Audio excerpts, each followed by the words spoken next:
shack at. The bottles getting empty up the crack and we stacking chips. All of it's what I want. Plus money winners, that's what I'm on. You can say I'm gone. I prefer elevated pub sports radio. Time to get educated, get produced. Leave the juice, letting loose with so much abuse that the bookies wanna call a truce. They getting slaughtered. Can't forget Jeff and low baggers in the chat. That's a lethal weapon. We be pubbing.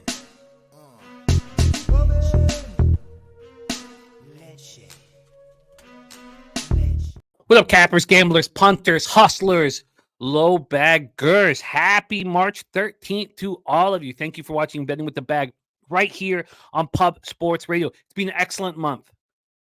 Too bad it came after a month of horrors in February, but we've been cashing this month. We must continue to do so. And in 1 week, 7 days from now, Mr. Gokster, the nuke worker, and I step off a plane, have our feet in Texas.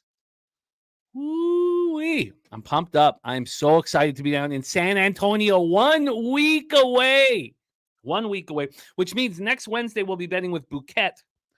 And then Thursday and Friday, I will be live in studio at the Southtown 101. Nice to be back in business with you guys. We got Fat Win in the chat. UK Horse Racing Huntington Race 4 Secret Sauce. Secret sauce for Fat. Thank you for sharing your action with us, Fat. I will copy and paste that right here. Now, we have a game popping off in 26 minutes. So I'm going to do a quick what up to all of you guys, and then we're going to get Conor Mac here to hammer that first game. That's the A10 Championship second round. St. Joseph's Hawks, George Mason Patriots. Then I know there's 12 p.m. and early action, but then we're going to cap the 4 NHL games. We'll get back to college basketball with lots of time for us to bet Florida State, Virginia Tech. So don't worry about that. Nasty Nate says a couple more days. There's Billy Friedrich Pig Milk play day cashes again. 12-2. 12-2. Look at that record. Spectacular. Look at that. Pig Milk play of the day. Let's copy and paste that. It's Montana -6 today. So I do know that we will be capping that game as well. So we're going to break down that spot. So that will be fun. That's our final game before we get into NBA. That's our final college basketball game here. The Mikey Money is capping. He's going to be the third of the trio today. We have CMac, then we have Dabby Cab with his drive for 60%, and then Mikey Money. Here we go. Dan Kelly says, the first time in over 12 years, a team has held their opponents to under 80 for 3 consecutive games. Look out for the Knicks in the playoffs if they are healthy, says Dan Kelly. Jay Smooth Balls play today is right. So that's one thing. Even though they're not best bets, I made sure that CMac could help us cap all of the early games. So every 12:30 UCF BYU and Rice Wichita State will all be capped here. So don't worry, that will be capped. Won't be best bets necessarily, but will be capped. Stacks play of the day is Kansas a +3 from our guy Justin McKelvey. And that game won't. We have Kansas State, Texas, but we do not have the Kansas game here from our cappers, our experts that are joining us here today. Bo Jackson loving Pistons money line tonight. That's coming from a Toronto Raptors backer. Very important to know who better than you to fade your team. There's Rocco Rogers ready to get to work, coming off a big night. Bo Jackson says, how about them T-Wolf? Slatsy coming off a 4-0 night in NHL. Says with them going out, has to play the Abs +100. I love it. Great job. Steve G ready to go. Julian Cesario will be in Texas with us in 1 week. So will Jay Peasy. We got a live Jay Peasy concert on Friday night just before our big poker tournament. We have our poker tournament in a poker house. Oh, man, I'm pumped up. But the final table will be at the Southtown 101 after the Spurs game on Saturday. There's the nuke worker. Can't wait to finally get a chance to have a beer with the nuke worker. Joey Harb, DC Capper ready to get to work. Jacqueline, nice to see you. Jacqueline, Steve G says Flames extinguished.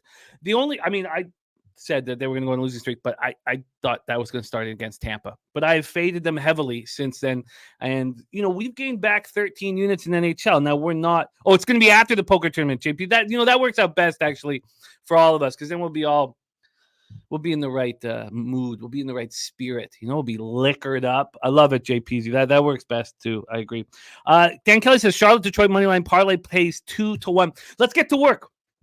Let's bring on your guest here on Wednesdays, the star of Wednesdays, to help us cap the afternoon action in college basketball, as well as the NHL 4-game slate. So as soon as I see him backstage, I will bring him right on. But I will set this game up for you in the meantime.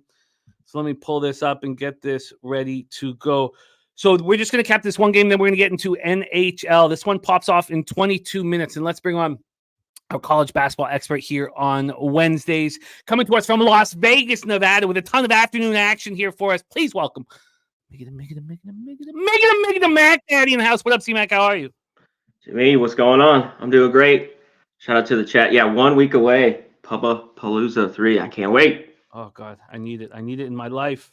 Now, I do feel refreshed, though. Was away with the fam for a few days, so I'm good. How was that? That was great. How was that there? It was great. Always a good time. Now there's a sports book in the Falls View with 21 kiosks. We can see everything starting to change, changing for good. It was great. It was a very successful few days of action, and the kids had a great time. So it was all fun, all fun. But let's get right to work. CMac, this is the A10 championship second round. We have St. Joseph's at George Mason. I have heard from our friend Mikey Money. He is on the St. Joseph's Hawks, 19-12, 9-9 in conference. The George Mason Patriots, also 9-9 in conference, but 20-11 overall. We're at the Barclays Center in Brooklyn, New York. It will be a sleepy Barclays Center in 21 minutes. Probably sleepy Barclays Center right now.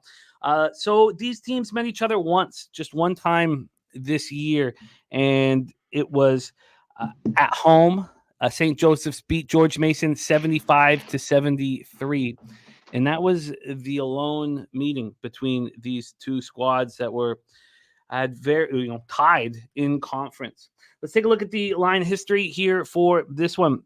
This one opened up as a pick'em, and it's right back at a pick'em at Bet Online using Bet Online. Oh, God, no. There's just been a huge move 1 minute ago.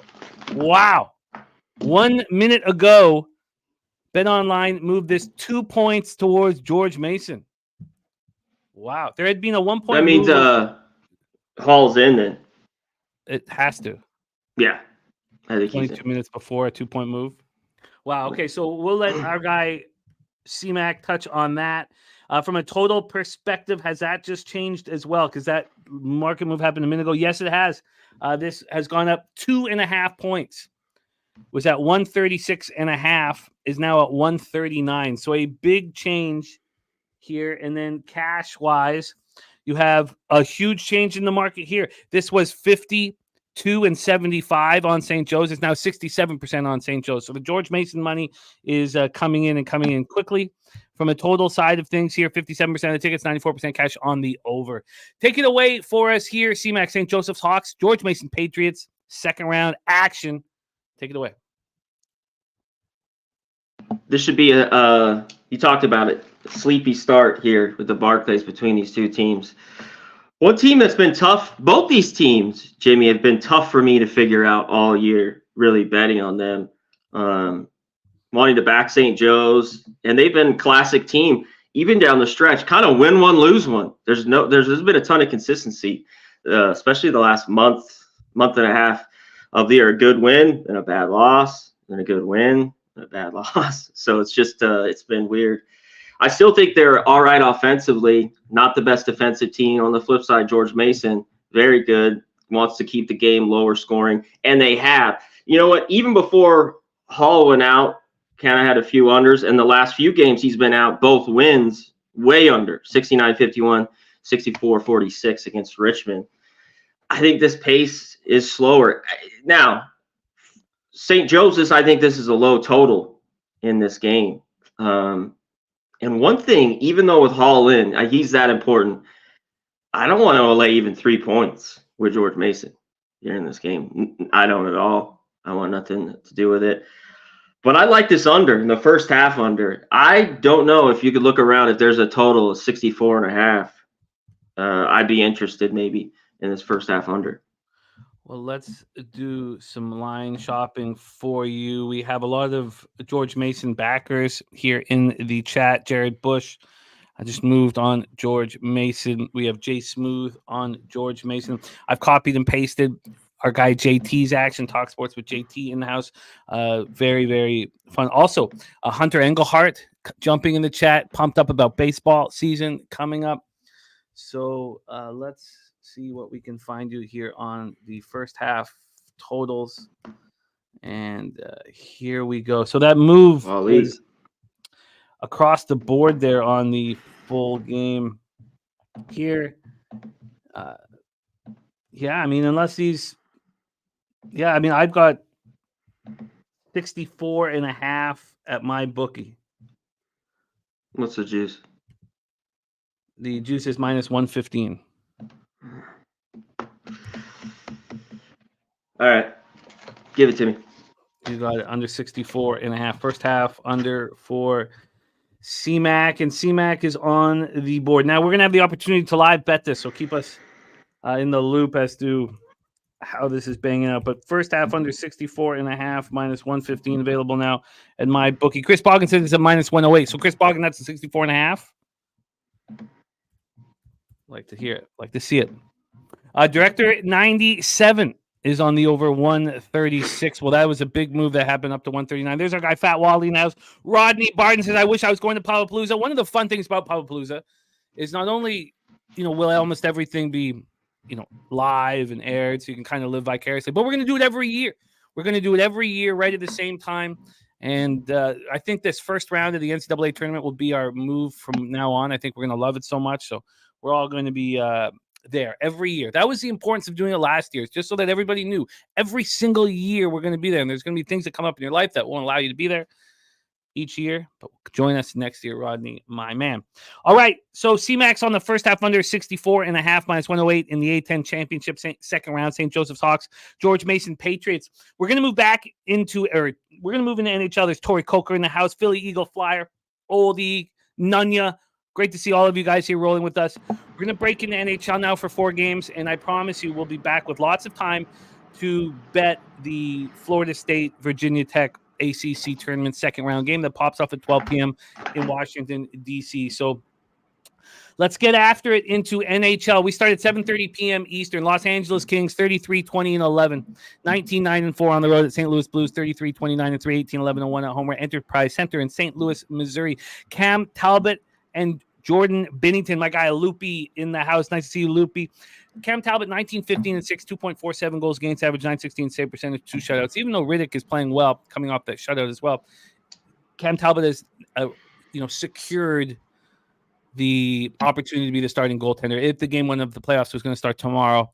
And the Kings feel confident that if something went wrong with Talbot, that they'd have Riddick to go.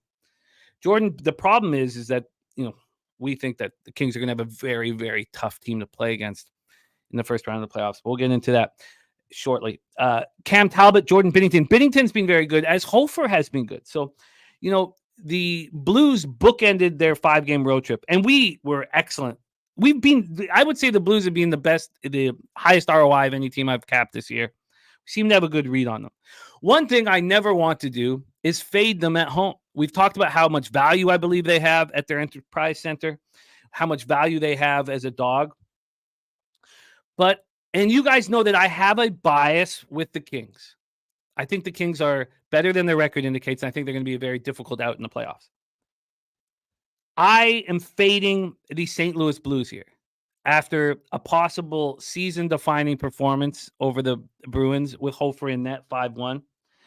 I think that with the Kings getting Mikey Anderson back, he missed 8 straight games, top 4 defenseman, very, very important. Getting Kempe back. Kempe back. He's only been back for 2 games since he missed 5 straight games. Justin McKelvey's tailing that first half under 64.5 right now. So, and Arthur Meade Jr., thank you so much. A $5 dono for us. Thank you, Arthur Meade Jr., to bless our action, to get our day started with blessing our action. Thank you. So, long story short, when do I want to fade a team after a season-defining performance? I think the LA Kings are better than their record indicates. They just finished a 3-2 homestand with that impressive 3-0 win at home over the Islanders on Monday. We know how the Islanders have been playing. And they have Mikey Anderson and Kempe back. They're much, much healthier than they've been. Carl Grunstrom and Victor Arvidsson remain out. And I have decided to flip the switch, and I believe this is the first time all year I'm fading the St. Louis Blues at home as a dog. So let's take a look at the line history. I took the Kings on the -1 line. This line moved. Initially, it moved against me, and then when I was betting it, it went in my favor, so much so that I was planning on betting it at Pinnacle, and it moved while I was betting it, and I had to bet it at Bet365. We'll see where it is right now. The Kings are at -151 here. So they got up to -163 at 9:39 in the morning. There was a big move towards them. Now there hasn't been a move. I'm okay with that. I know how much money everybody's made on the Blues at home at Enterprise Center as a dog. This total is at 5.5. It's jumped up to 6 multiple times, but right now it's at 5.5, and it is juiced to the under. Juiced to the over, but there's been a 5-cent move towards the under. Take it away, CMac, my first spot on the board. I'm on the Los Angeles Kings. And one other point just before you take over is the St. Louis power play has been so much better over the last 6 weeks or so.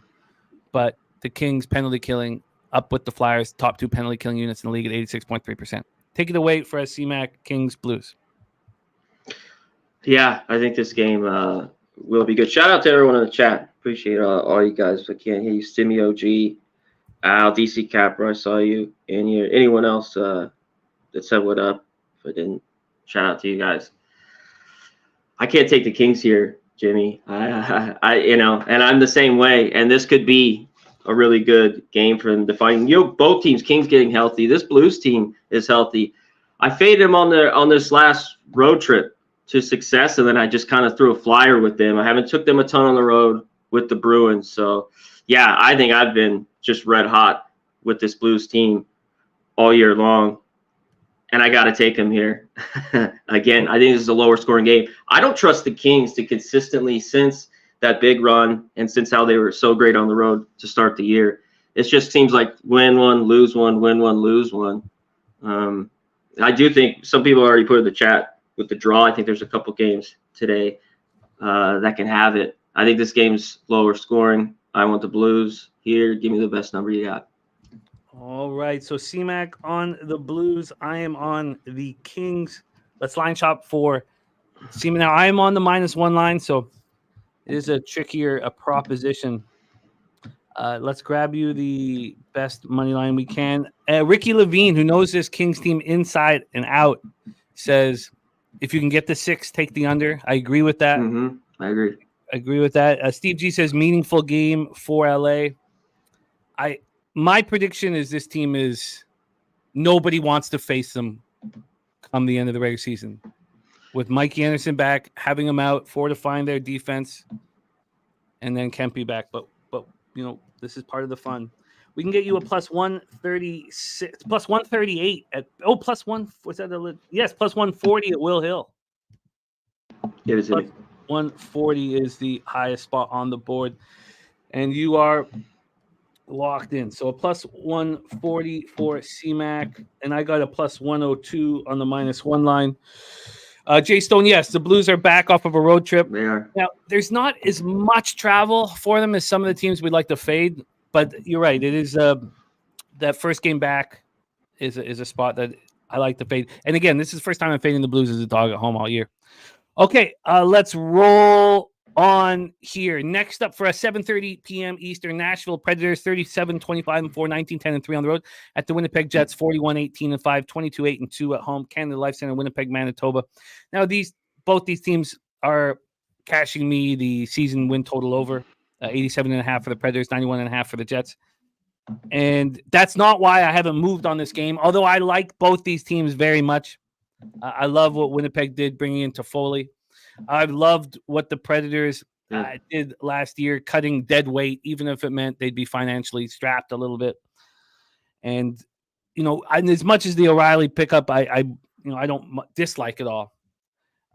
But for me, the toughness that they have mixed with the youth and speed. I think they're going to be a dangerous team for years to come. So you see Saros, Connor, Hellebuck I have listed. Now, Hellebuck has been dealing with an illness, but I expect him to be good to go here. Saros, 27, 21, and 4, 2.85 goals against average, 907, save percentage, 2 shutouts. Hellebuck, 30, 14, and 3, 2.30 goals against average, 922, save percentage, 4 shutouts. I don't know if I've been quite as confident. Again, backing really good teams after they lose badly and get embarrassed is just the best thing in our industry. And the Jets, after losing 5-0, playing the Capitals, who I want to fade so bad, it was one of my few 2-unit plays of the year. I just was so confident in that spot. Now, this is a little different. Predators had their 2-game winning streak snapped in a 4-3 overtime loss in Minnesota on Sunday. Dante Fabro dealing with an upper body injury. He's going to be out of the lineup for the next 3 weeks. He's a good stay-at-home defenseman, part of their toughness. Jets bounced back from their 5-0 loss to Vancouver by beating the Capitals 3-0 at home on Monday night. Gabe Viardi is the lone Jet out of the lineup dealing with upper body injury. Slatsy says Hellebuck is confirmed. So let's pull up the line history here for this one. And Real Deal saying he had 5 units on Buffalo. I had extra on Buffalo, but I screwed it up taking the under 6.5. But, whatever. We move on. But it sure took some money off of the table for me. Right now, the Jets are minus 146. Sitting at minus 146. They opened up. They just moved to minus 151 2 minutes ago. So there's been a 1 cent move towards them. From a total side of things here, the Jets are sitting at 5.5. It's minus 109 to the over. So there's been a legit almost 10 cent, but 9 or 8 cent move towards the under. And I'm off the spot. I'm off the spot at this point. I just don't see an advantage here personally. If I was forced to make a move, maybe it's the Jets minus 1. Take it away for us here, CMac, Predators, Jets. Yeah, Jets bounce back. I was on that as well. Jimmy, I think it was a perfect spot after getting spanked there versus the Capitals. They've been good. This is another total where I'd lean to the under.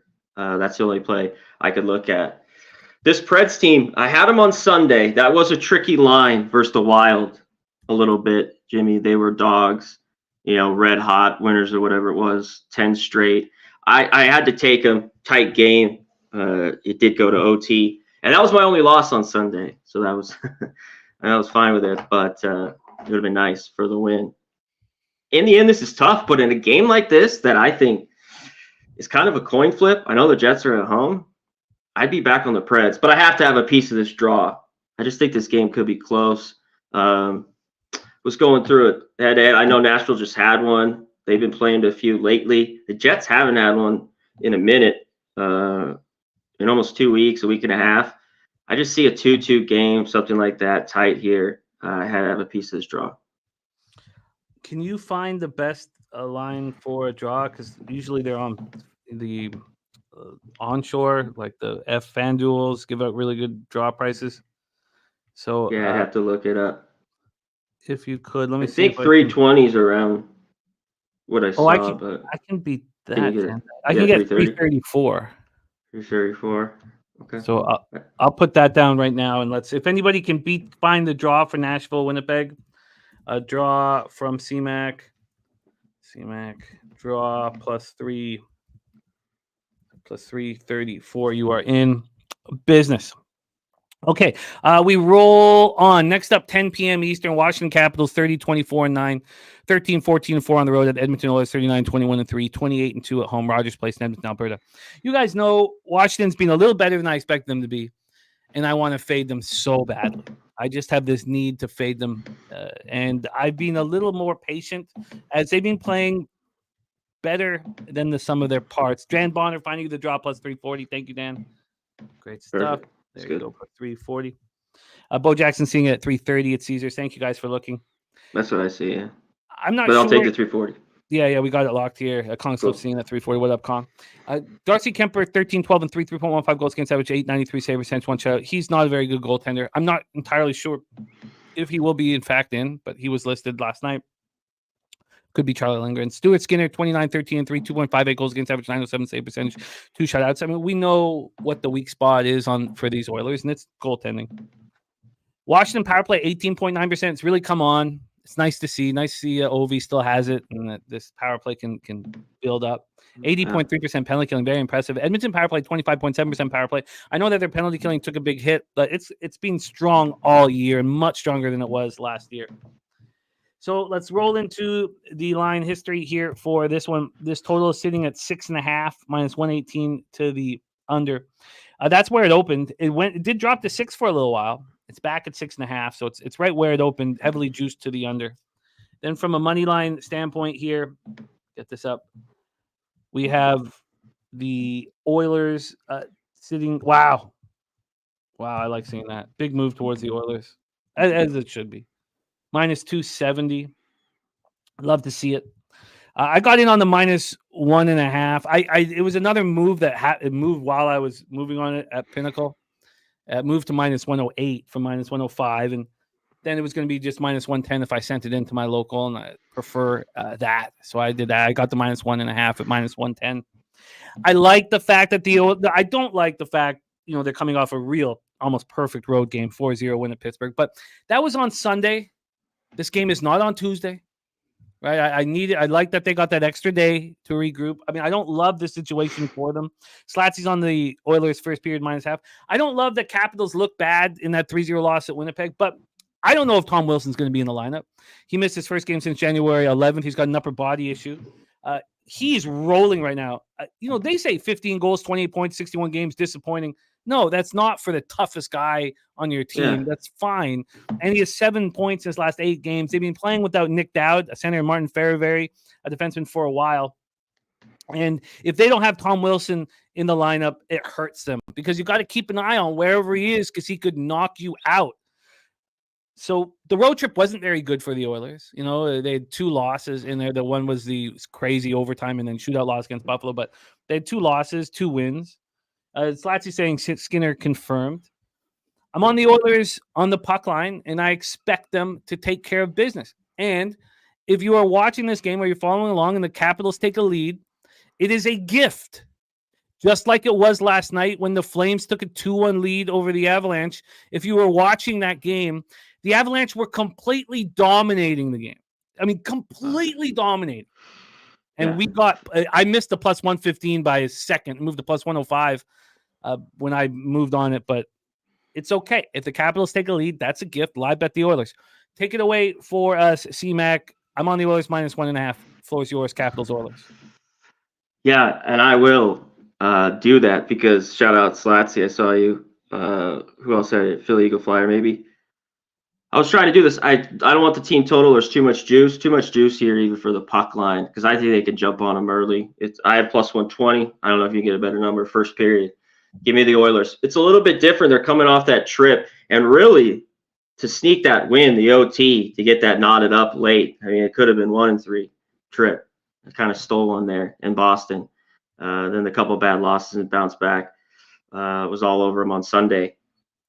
I got to have them here. They've had a few days off. It's not like they've come home, kind of got that day at the clock, and then got to play. They've had a few days off here. I think they come out pumped. I just want this team against an old Caps team who's been playing there hasn't been a ton of consistency with them, Jimmy. I mean, I've mentioned it. Some of these Ovechkins looked better. They just can't seem to get it done. I just think they're an average hockey team that's going nowhere. Give me the Oilers first period. I think they can hop on them. So do I. Puck line. I think they'll hop on too. I'm just going to stick with the puck line full game. I did have a day on Friday. I think it was Friday where it would have been a really big night for me, but I did have a couple first periods minus a half, and that's just stuck in my head. I'm going to take the full game here, but I completely understand the Oilers first period minus a half. You're rolling with Slatsy and others, so you're in good company. I'm on the Oilers minus 1.5. Oilers minus 1.5 at minus 110. CMac is on the Oilers first period minus a half plus 122. Let's roll on. 10:30 p.m. Eastern. Colorado Avalanche 40-20-5, 14-14-5 on the road. The Vancouver Canucks 42-17-7, 21-6-3 home where Rogers Arena in Vancouver, BC. The big story in Vancouver is Thatcher Demko hurt. It seems to be a continuing theme that we'll have to deal with, and we will deal with as he's a great goaltender, but he is hurt. Looks like he'll be out for the rest of the regular season. It'll be Casey DeSmith's opportunity to shine. And I've been watching a lot of the Avalanche hockey games because they're phenomenal. It's fun to watch. They're such a good hockey team. I love seeing Nishushkin back. A lot of hockey players haven't won the battle with the bottle. I hope he can win it because he is a sniper to the highest degree. Because I've been watching these Avalanche games was the reason why I told you why I wasn't on them against Minnesota.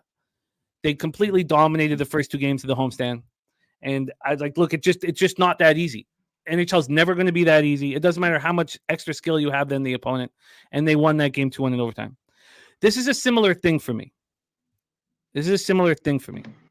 They were so much better than the Flames last night. It was ridiculous and fun because I want the Flames to lose and lose and lose. They will, I think. They're tough times there, I know. Well, we talked about them being in Alberta for a full month. And so I'll be fading the Flames nonstop. But they looked horrific last game. Huberdeau looked atrocious. Just a bunch of bumps. Kadri looked like the only guy who was trying out there. But here, I can't get on the Avalanche on the second half of back-to-back after they completely dominated. And I can understand why anybody would. I watched the game. I thought long and hard about betting them. But I can't do it. Georgiev will be in between Anunin. Looked pretty good last night. He's a pretty good young goaltender. Georgiev's been the workhorse, 902 save percentage, 2 shutouts. Both power plays have been not as strong as we thought they were going to be, but still top 10. And both penalty killing units have been very strong. 81.1 for Colorado, 79.1 for Vancouver. Both teams are on 4-game winning streaks. The Avs got the news on the weekend that LOC is gone for the year. He had successful hip surgery, so that's a tough loss for Logan O'Connor. Now, they did bring in Yakov Trenin and Brandon Duhaime. Both will have a bigger role with LOC being out. Zach Parise, day-to-day. Arturi Lehkonen, day-to-day with an illness. I'm not sure if he'll be in the lineup. And Tyler Myers has missed the last 4 games. I love not seeing him on the ice. I would prefer to never see him on the ice again. If I saw him on the ice on a seniors game, I would just heckle him until I was escorted out of the facility.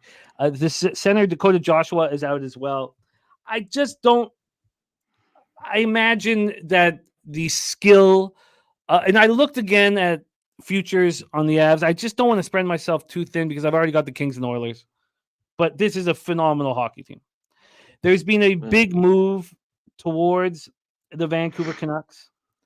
11 cents. Maybe that's not that big, but it did come as a bit of a surprise. Avalanche open. Now, that's just from 8 a.m. This is not from a line that came out yesterday. The Pinnacle, always very hesitant to put out lines on the second half of a back-to-back. So they're at plus 109 now for the Avalanche. And you know, Steve G saying that they're better with Logan O'Connor out. With all that said and done, I'm off of this hockey game. And let's see if CMac wants to move on it. Take it away, CMac. I don't want to move on it either. Like, sometimes you just stay off. I think both these teams playing great hockey. I don't really want to jump on, against either of these two teams right now. You know what I mean? I guess I'd lean maybe the Avalanche, but just on the back-to-back. Yeah, they looked just great. They got down. I mean, that second period, just put the hammer down. It was just big time. You mentioned the power plays, top 10, penalty kills, good. And these teams are great 5-on-5 hockey teams. And they're just fast. They're very good. I think it's a great game to watch. I just don't have anything to bet. I might have a smaller bet. McKinnon is 1.5 points. It just keeps cashing. They keep putting it even money. I think if you want to put a little something on that, I think that's worth here. I was kind of going through the props. So I think that could be a play to make. He is absolutely electric right now. I mean, he's just he's full value for the leading scorer in the NHL. He's just absolutely electric. But for me, as a fellow booze bag myself, seeing the Shushkin come back and play well makes me real pleased. I really want him to find his way through this. And that goal he scored last night was like, I had to stand up and it was the snipe of snipes, and that was following his assist.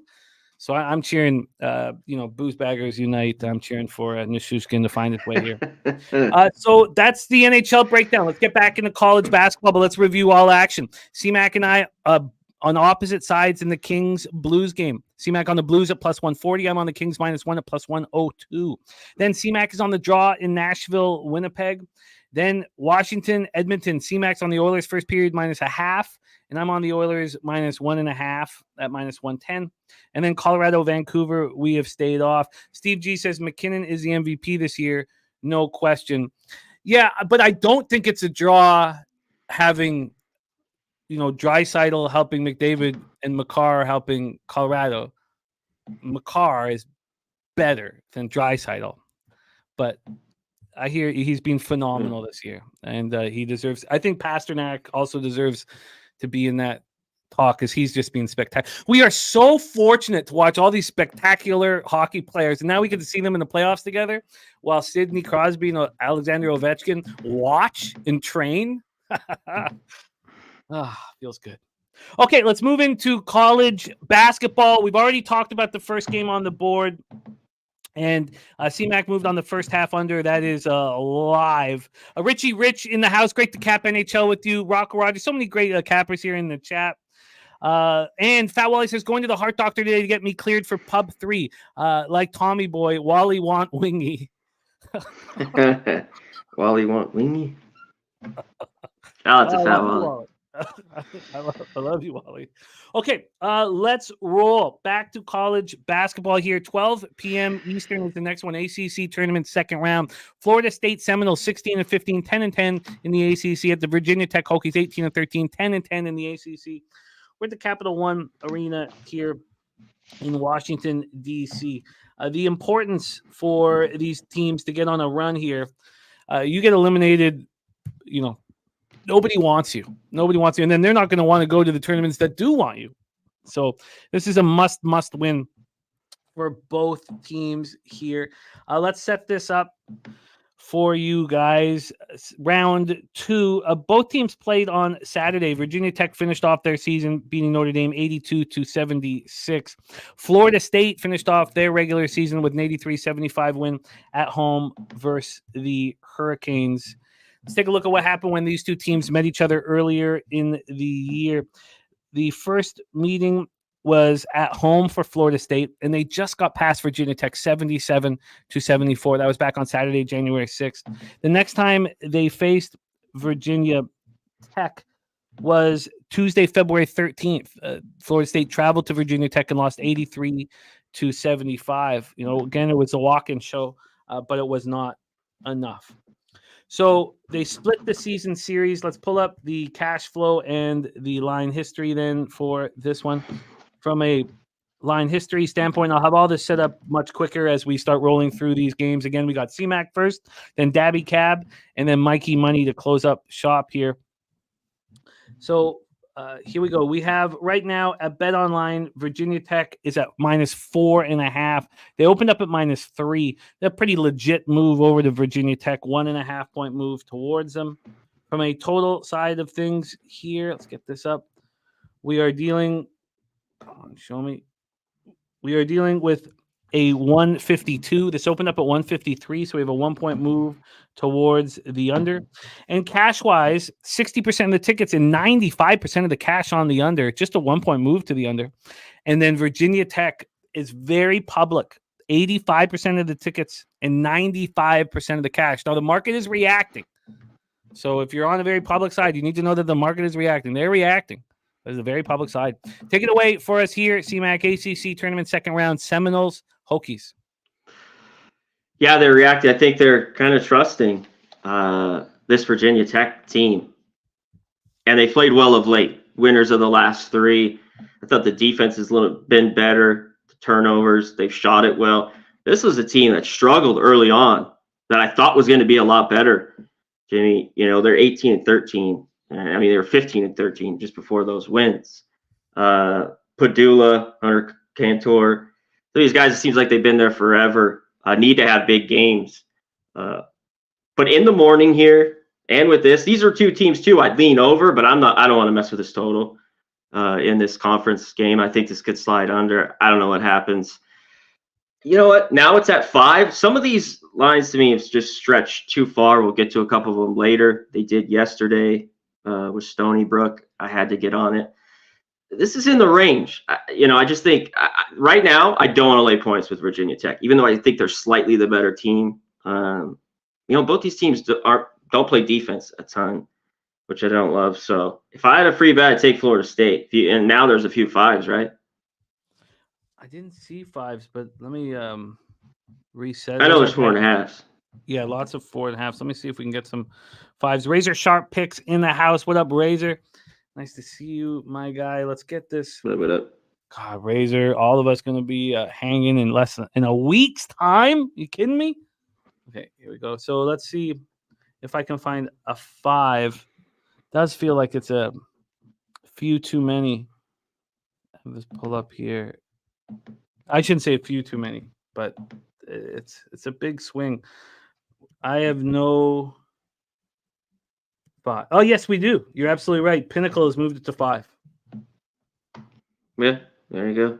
Yeah. Is that something that you want to move on? No. Okay. All right. That is the game that pops off in 17 minutes. Public all over Virginia Tech, and the line moving towards them. St. Joe's up early, says Christopher Commentini.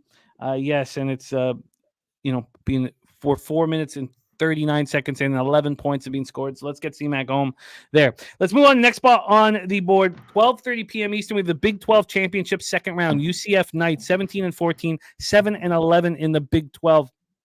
The number 20 ranked BYU Cougars 22-9, 10-8 in the Big 12 at T-Mobile Center in Kansas City, Missouri. We have UCF closing the season with a couple of victories. Nice one at TCU, 79-77. And then they beat Oklahoma State to finish off the season, 77-62. They played good basketball. I doubled up on them against Houston, first half and full game. They're playing good basketball. Even that loss to Iowa State, I wasn't upset with. And then beating Oklahoma State at Oklahoma State, and we know what has happened with the revenge in that factor. They handle their business again. UCF playing good ball, but BYU is a tough basketball team. Winners of 3 of their last 4. They also lost at Iowa State as their lone loss there, but they beat up on Oklahoma State at home as well. Both teams coming off playing Oklahoma State. Now UCF's win over Oklahoma State, 77-62, got them into this spot here. That was yesterday. So are we dealing with the Tiger group, or is this team just ready to go? Let's talk about what's happened when they've met the opponent here. They have the first time UCF played BYU, it was at home. They lost 63-58.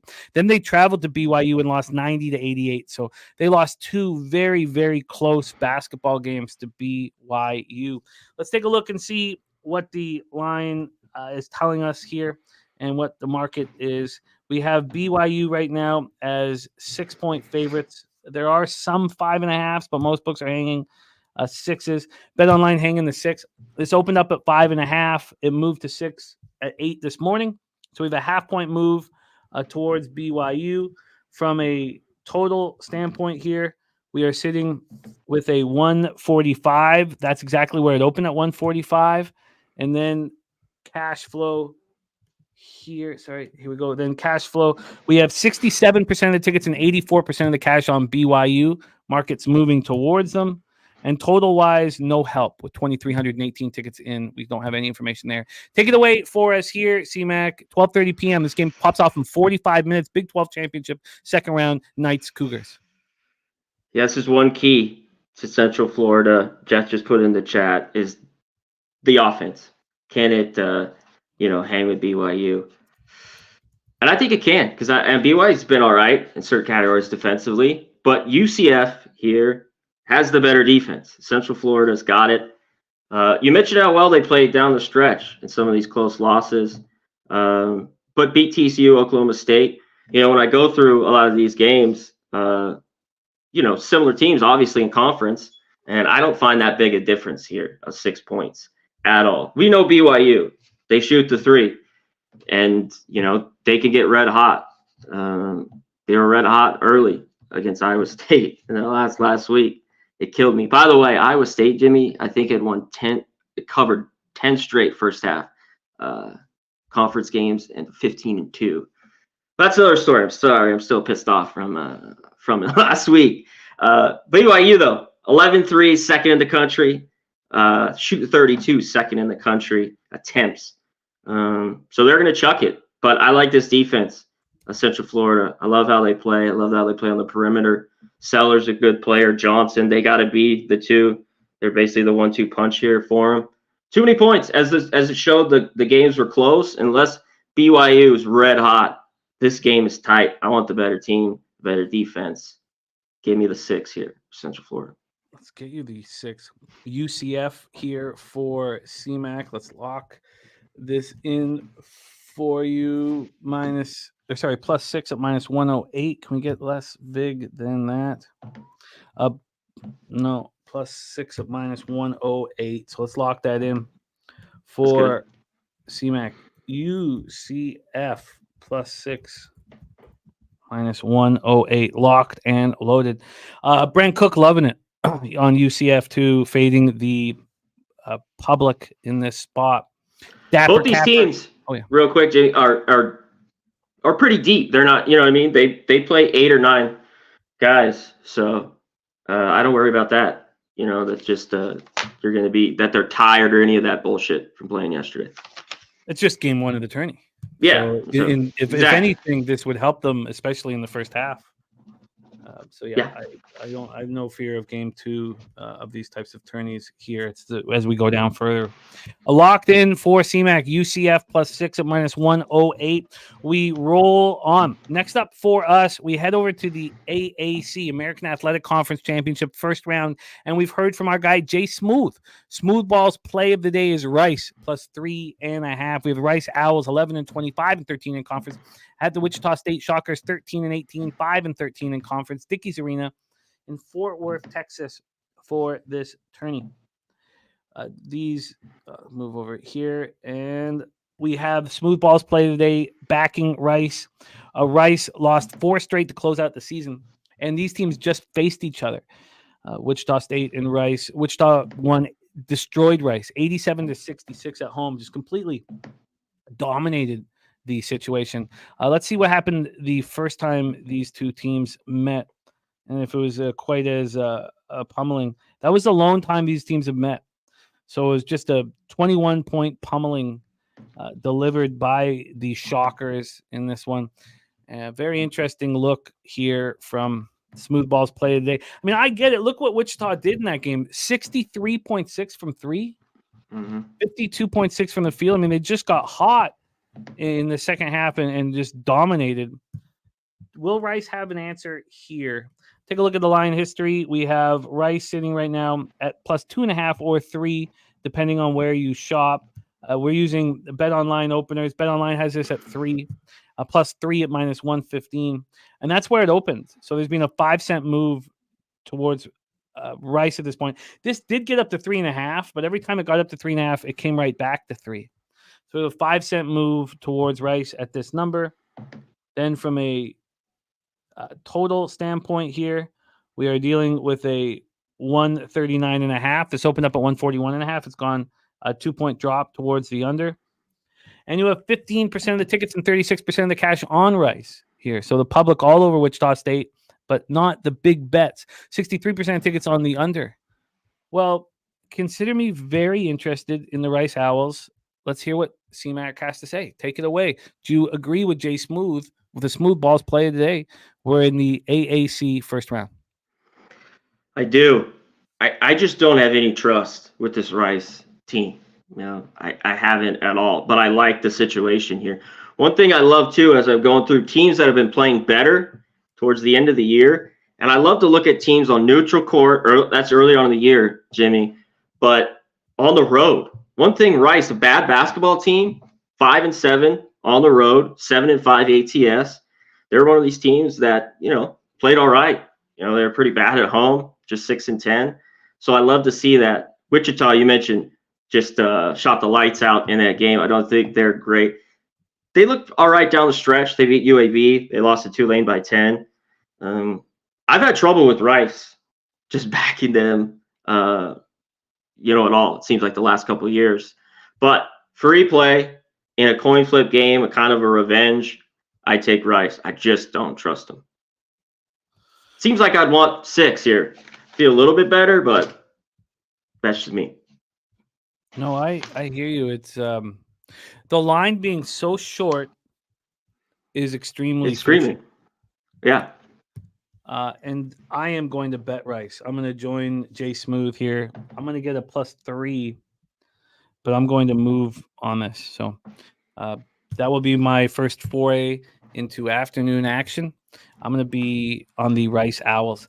Okay, so that concludes the first 4 games of the college tournament that I asked CMac to please cap so we could have you guys ready to rock. Now he's moved on UCF +6 as well as moving on that first half under in the George Mason game. But these were games that I said I need you to cap them.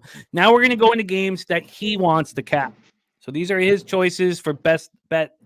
Now, the next one, though, was a game that he was looking at. He had not pulled the trigger on, but I found it very helpful to talk about these games. They've been very good to my ROI, games that he's not quite going to move on, but has an angle with.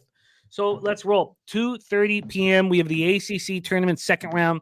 We have Notre Dame 13-19, 7-13 in conference at Wake Forest, 19-12, and 11-9 in conference. We're at Capital One Arena, Washington, D.C. Razor Sharp Picks has moved on Xavier. Moneyline, by the way, just locked it in. And Arthur Meade Jr. is on Wichita State in this in that one popping off here shortly. Arthur Meade's also on BYU team total under. So let's roll into this one, 2:30 p.m. spot. We'll start with the spread in this one. This one has Notre Dame sitting +9.5, opened up +8.5, and got down to 7.5 at 4 a.m. So we had a big move back on Wake Forest today, a 1-point move towards them. From a total side of things, we're dealing with a 136.5. It's right where it opened, so no movement there. And then when we get to the cash flow, you have 51% of the tickets and 69% of the cash on Notre Dame. Yet we've seen this move towards Wake Forest today. No help on the total. We have, at this point, why don't you roll here, CMac, and I will add a couple things here. But take it away here for ACC tournament second round, Notre Dame, Wake Forest.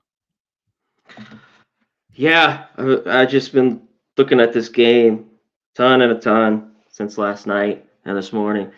And I liked it. I think people love, they lost to him February 27th, 70-65. Wake, good wins sandwiched by 3 bad losses. They kind of beat Duke. A lot of us were on that. It just got the cover there at home. Then they dropped 3 straight, Notre Dame, Virginia Tech, and at home to Georgia Tech before they beat Clemson. Kind of coasting there late. We know Wake has the guard play. Carr, very good, can score. But I'm looking at Notre Dame, and this has moved, and I hate this. There were 10s, Jimmy. I don't see 10s anymore. They were just there about an hour ago in this one. But I love how Notre Dame played down the stretch yesterday in that game. I had the under. 5 minutes in, I had to bet it live. They were just making shots everywhere. Burton, very good. These guys have been way better than the start of the year for Notre Dame shooting it. Other than the horrible loss at UNC, where they just kind of got blown out, this team's played well. Beat Clemson, the Wake win, lost Syracuse by 3. It's not a crazy course. Beat Louisville, Virginia Tech by 6. I think we're out here too far, too far. But I wanted a 10, so I was leaning Notre Dame here. And that's going to stay a lean at this point? Yeah, I want a 10. You got a 10? Let me just do a quick run through here offshore to see if we can get a 10. And no, all 9.5s here. They claim that there's a 10 out there, but must have just moved. I might take the 9.5. I would think about it. Yeah, you got time. We can circle back. By the way, JT with us on that Rice look at +3. He's also on Florida State +3 and BYU -5.5. I haven't bet the Rice. I'm setting it up to move on it, so I will have that in here shortly. Philly Eagle Flyer also moving. Dort and Bourne, both teams to score. PSG moneyline over 1.5. Madrid first half under 1.5 and first half under 5.5 corners. And he's also on Wyoming and VCU money lines. All that together, 11.5 to 1 for our guy Philly Eagle Flyer. Thank you for sharing that with us. Okay, next up for us, we roll to the Metro Atlantic Championship quarterfinals. Canisius Golden Griffins 14-17, 8-12 in the Metro Atlantic at the Quinnipiac Bobcats 23-8, 15-5 in the Metro Atlantic. We're in Atlantic City for these games. Let's take a look at the situation here. We have Canisius getting it started yesterday with a nice 77-61 win over Mount St. Mary's to get rolling. We have not seen Quinnipiac since the close of the regular season, where they were playing very well. Winners of 4 straight games. The last was a 89-74 win at St. Peter's, which was very impressive. Quinnipiac at the top of the conference here. These teams met twice. They met early in the year. Canisius went into Quinnipiac and beat them 93-73. It was very impressive. That was December 1st. Then Quinnipiac got revenge, winning at home 88-63 February 4th. And this Quinnipiac team just seemed to get better and better and better as the year went on. So that is the situation here. Let's take a look at the line history and the cash flow and then hand it over to CMac. Canisius right now is at +6.5. They opened up +5.5, got up to 7 right now at 6.5, 1 point move. And then from a total standpoint here, we have it sitting at 144.5. That's where it opened. It being a 5-cent move to the over. That's it. And then cash flow wise for this one popping off at 6:30. We have, here we go. All we know is 97% of the tickets. No, just 407 tickets counted, but 97% of them are on Quinnipiac, -6.5. Take it away for us here, CMac, Metro Atlantic quarters, Canisius, Quinnipiac. Yeah, this should be good. This Canisius team is playing a lot different the last 10 to 12 games than to start the year. And I've been impressed. One thing here, look at this total. That's where I'm going to in this one. These teams played the crazy overs. Why isn't this moving more? I think this game's tighter. Tourney game. Quinnipiac, we know they're the better team. They do have the better offense. Canisius was bad, giving up around 72. They've only given up 65 a game, 66 in the last 10. And all those games haven't sniffed this number at all. So I thought this was 4 points too high. I got to be on the under. I was looking at Canisius. I couldn't even see a team total with them. I only looked at a couple of books last night. But I'll go with the full game here. Both these teams, money to the under. So I'm on it. Tight game. Let's get you that under. By the way, Justin McKelvey, there is a 10 right now. Notre Dame +10 -109 at Bet Rivers. Give it to me. All right. Let's do that. Notre Dame for CMac. Notre Dame +10 at -109 locked in. And here for the total. Sorry, I was loading in my action here. What is it? Because I heard you mention the team total as well. What is it exactly that you want me to line shop for? Just the full game. Under 144.5. Under 144.5. This is juiced pretty heavy to the over at Bookmaker, which would give you that 144.5 -104. That's by far the lowest big. Perfect. Okay, locked in for CMac. He's got the under 144.5 at -104. And we roll on. All right, this is the last spot on the board for our guy CMac before Dabby Cab joins us. Let's lock in here. Let's roll in here. And Gift of Cartel saying Canisius play better at home. They're 3-12 on the road. Quinnipiac team total 75.5, says Arthur Mead Jr. Let's grab this final spot on the board. So next up for CMac here, Patriot League Championship Final. The surprise to see Lehigh Mountain Hawks 14-17, 9-9 here, a win away from the tourney at the Colgate Raiders, who've been dominating this conference all year long. 24-9, 16-2 in conference. We're in Hamilton, New York for this one. Let's pull up the let's pull up the spot here for the Patriot final. Lehigh finished not very strong, but they played Colgate very good in a game that I believe in CMac would have to, yes, it meant nothing to Colgate. They'd already clinched, but that had to give them confidence. They lost 63-60 at home to Colgate. came back and beat Lafayette at Lafayette 76-61, and then got here by beating Boston University 84-79 in overtime. So that was an impressive game against Colgate, but Colgate, were they really trying? They played Colgate tough twice. They went to Colgate and lost 60-57. So, this is a Lehigh Valley team that it really came on near the end of the year. They won 7 of 9, to close out the year. Let's set this one up spread-wise and hear what our guy CMac thinks of the spot. From a spread perspective here, Bet Online sitting at an 8.5. There are 9s out there. Lehigh Valley plus 8.5. This had moved towards Lehigh Valley all last night, all yesterday, all this morning, until 2 hours ago. There was a 1.5 move towards Colgate. Not only did it move a 1.5 at Bet Online, but it was also moved while being juiced to Colgate. So a big move at 10:05 this morning. From a total standpoint here, we are sitting with a 134.5. Opened up at 137, a 2.5 point move to the under.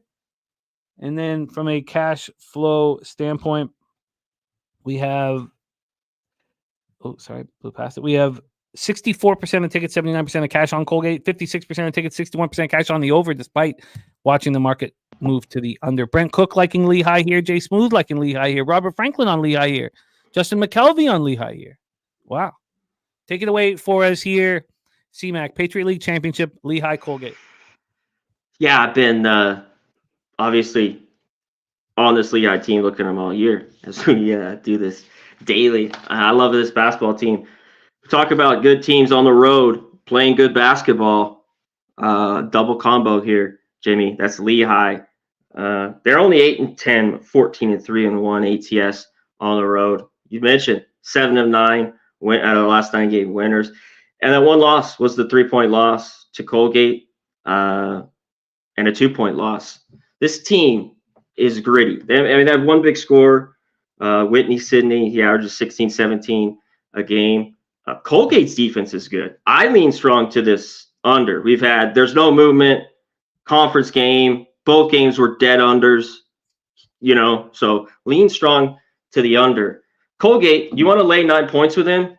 They have been great all year laying points. Yes, do they beat up on some bad teams? Sure. They're 301st in the country, 68% from the free throw line. You want to lay points with that? I don't. I think Lehigh, for the third time, hangs around. Scrappy team. That's very good on the road, ATS. Give me the best number. And that best number is 9. Plus Bingo. 9 minus 108. Lehigh plus 9 minus 108. And that concludes CMac's college basketball action. He is looking very strong in that first game. He gave us the first half under 64.5. Let's bring that home. That's in St. Joseph's. George Mason, that's on right now. Then he moves on UCF plus 6. Notre Dame plus 10. The under 144. Oh, and I'll give you the juice too if anyone. The UCF plus 6 at minus 108. Notre Dame plus 10 at minus 109. The under 144.5 at minus 104 in Canisius Quinnipiac. And Lehigh plus 9 at minus 108 for our guy Conor Mac. CMac, big week as always for you here. Tomorrow, last call at 6 p.m. Eastern. Catch him every Thursday there. And then more live college basketball action on Saturday alongside our next guest, Dabra Cadabra. So rolling nice. Great job on the Low Shack show yesterday. CMac, any last words for the Cappers supporting the show, my friend? Shout out to the chat. As I always say, best goddamn chat, period, out there in the goddamn game. As I always say, Old D, Brent Cook, Coin, Robert Franklin, Steve G, Illegal Flyer, Gifted Cartel. What's up, my man? Jay Smooth, Arthur Mead, got us the dono. Yeah, now I need to win. It was an all right day. We were in the black yesterday. It could have been better, but let's get it. College basketball all day. I love it, Jimmy. I love it. Thanks for having me. I'll see you soon, my friend. In person, I can't wait, man. There he is, Mr. Conor Mac. Please support him as well on X at Conor Mac Picks. All right, I have moved on. Oh God, did I not send it yet? Thank God I said that out loud. Okay, I Jesus. Okay, I've still got to press this. Okay, let me do that in here a second. While I'm doing that, let's bring on your next guest. Currently on the drive for 60. Hitting 45 and 29 here on the show. 60.8% plus 13.48 units. ROI plus 18.22%. Average line minus 110. Leading by example here in college basketball. Delivering the goods. And we need more.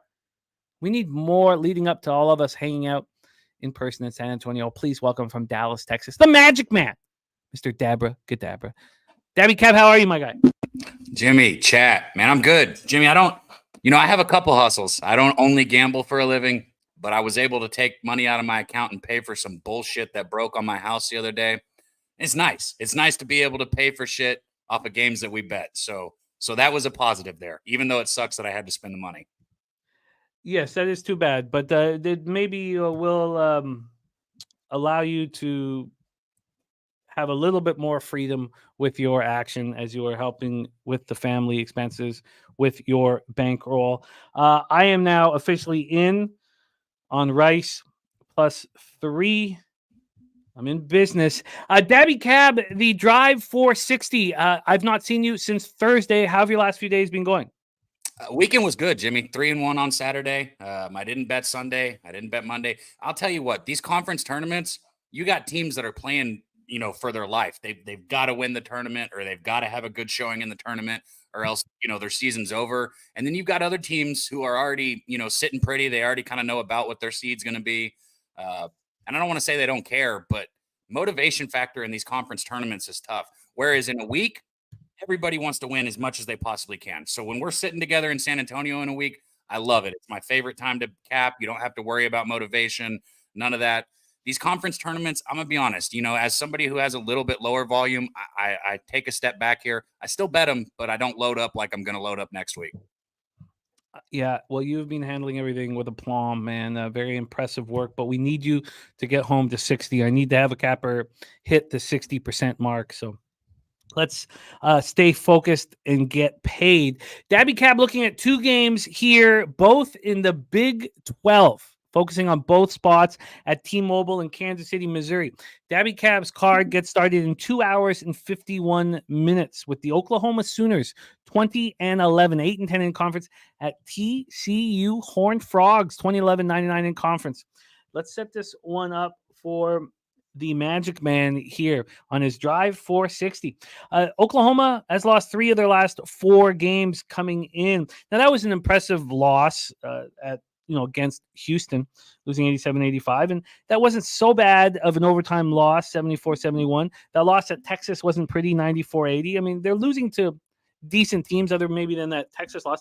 TCU has lost 3 of 4 as well. So both teams are scuffling here. TCU ended up 1 game ahead of Oklahoma in conference.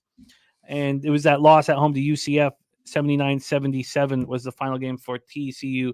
So, and both teams played on Saturday. So let's take a look and see what happened the first time these teams met. And it looks like they only met once.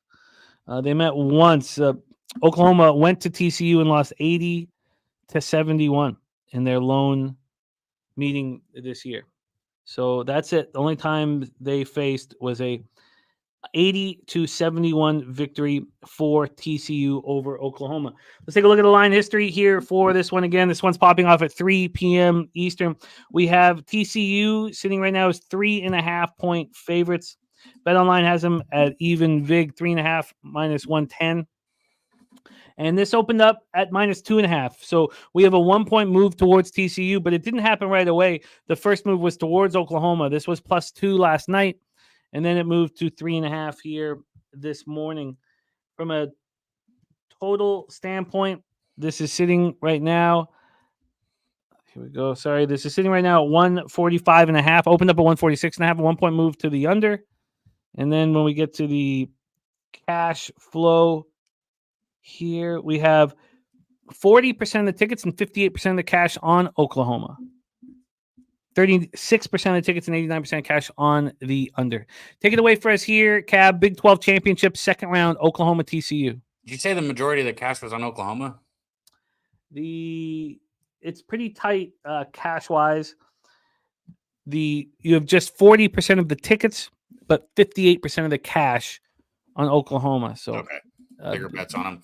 I mean, yeah. you touched on it. Neither of these teams finished with any momentum, right? Both of them at the end of the series, or at the end of the season, weren't looking great. Sooners were dominated by Texas. Horned Frogs dropped the game to UCF, and that was on senior day. So, it's kind of a question of who gets right here. And I think the answer to that is TCU. I think the Horned Frogs, you look at that first, the lone meeting. Now, I know it was in Fort Worth, so they got the Sooners at home. They won 80-71. But in that game, TCU was outshot and out-rebounded. All they did was they took a little better care of the basketball. They had a +7 turnover margin in that game. Miller, their forward that's so good for TCU, put up 27 points, 11 for 17 in that win. And I think TCU, even with that last loss to end the season, they're still winners of 4 of their last 5 in this series against Oklahoma. And this game is going to impact both these teams. Like I said, we're talking about tournament resumes that are not stacked here.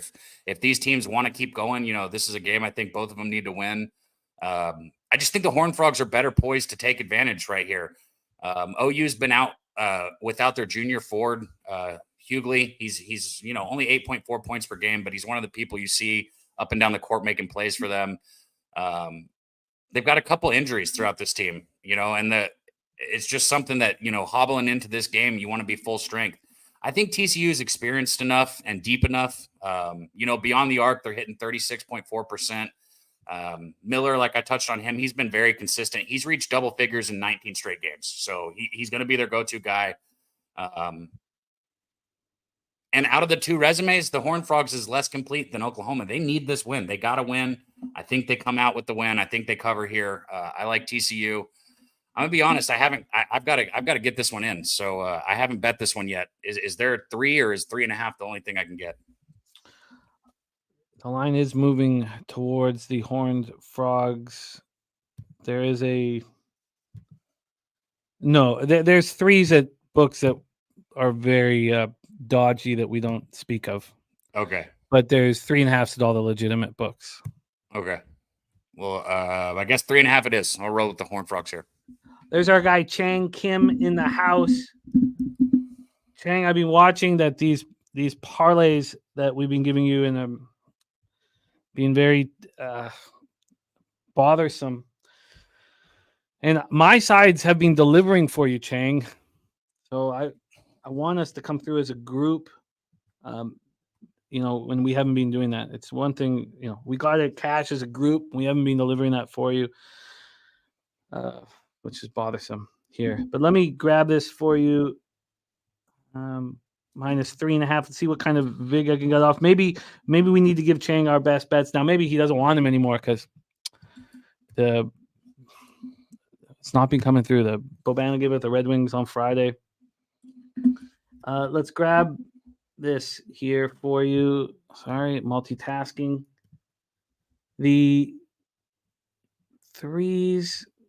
3.5, the lowest 3.5 is -108. -3.5, -108. He says it's cool. I know, but it bothers me so much. Thank you for being cool about it, but I just want us to deliver for you badly. Cab is in. Cab is in on TCU -3.5, -108. All right, let's move on to the Big 12 Championship second round. This is the one that follows this game right here. Brent Cook, TCU buying down to -2. Says they have a better record and are healthy. And here we go. Kansas State Wildcats 18-13, 8-10 in the Big 12. The Texas Longhorns 2011, 9-9 in the Big 12 T-Mobile Center. Kansas City, Missouri. From a total standpoint here, this is sitting at 142.5. Opened up at 143 with a half-point move towards the under. From a spread scenario, we are sitting here at -4.5. This opened up at -5. We had a half-point move towards Kansas State. That happened a couple hours ago, so we have a half-point move towards Kansas State. And then when we get to the cash flow, 67% of the tickets and 85% of the cash is on Texas. So I'm surprised to see this half-point move. Justin McKelvey says, Dabby, give Chang a waffle play today. I don't know if you know this. I've got some terrible news for me here. This happened on Friday. So yeah. So now we are combined 10-0 on our waffle plays of the day. So terrible news there. Terrible news. Now you know what it feels like. Yeah, I don't like it. I don't He like it. said, "I don't like it." Yeah, I don't like it. So I'm surprised at this move. Let's take a look at the rest situation here for these squads. First off, Kansas State finished the year off with a win over Iowa State at home, 65-58. They look horrific in that loss at Kansas. That was on the heels of really tough loss at Cincinnati and a very close win over West Virginia. At times, they look very good. Texas finished off the year winning 3 of 4. Finished the year quite strong here. Let's take a look at what happened when these teams met here. We have the first time they met. I guess they've only met once. Excuse me. They've only met once, and it was at Texas. And Texas won 62-56. Take it away for us here, Dabby Cab. You tweeted out your action. And shout out to our guy, Dan Bonner, $10 dono, celebrating the victory by CMac there on the under 64.5, first half under. I love it, Dan. Thank you for sharing with us. Take it away for us here, Dabby Cab, Kansas State, Texas. Beautiful right there, man. Beautiful. Good work by CMac coming in, getting that money early, quick, and often, man. Love it. Wildcats, they're going to be desperate and motivated here. I do know that. And that's one of these things when I said I don't love the conference tournaments as much as I love, the big dance here. Because the Wildcats, they need this. And this is in Kansas City, I'm pretty sure. So they're playing really close to campus. And they need a win to keep their NCAA tournament hopes alive. Without it, they're done. They did end the season with that big win over Iowa State. So they're gonna be riding that momentum into here. Also could be a little bit of a letdown spot if you're somebody that looks into like look aheads and letdowns. Iowa State was a big win for them. Kansas State right now, 20th nationally in adjusted defense efficiency. They defend, well, both on the inside and outside. They do a good job defending the perimeter and inside the paint. Its opponents shoot just 40.6 overall and 31.3% from 3-point distance. And like I said, that's very impressive. The problem with this Wildcats team is they're not good at rebounding. They don't turn their opponent over very often. They're not very good at rebounding. And their offense efficiency is just terrible. They're 255th in field goal percentage. They've struggled to knock down three-pointers all season. They turn the ball over all the damn time, 14.9 per game. Those issues are going to be a huge problem against this Texas Longhorns team here. They were able to hold the Wildcats to just 5 and 19 shooting from long range in their previous meeting, and I think they'll be able to do that again. One thing I really like about Texas, okay, and this is coming from an Aggie, so you guys got to understand this means something if I'm saying this about Texas, is they are just as balanced as a basketball team can be, and I love to see it. Whether it's offense or defense, they're 20th in offense efficiency, they're 55th in defense efficiency. They're very well balanced on both sides. And their backcourt combo of Abrams and Hunter are just outstanding. Abrams is putting up 16.8 points per game. Hunter's putting up 11.4 points per game. Those two as a backcourt are one of the best in the country. They're very talented. I think they're a well-coached team. And I think all this being said, Texas is just the better team, hands down. They're better offensively. They're better defensively. They're more well-rounded. They're going to do better on the boards. They're going to create more turnovers. I think Texas is a smash spot here. I got Texas full game.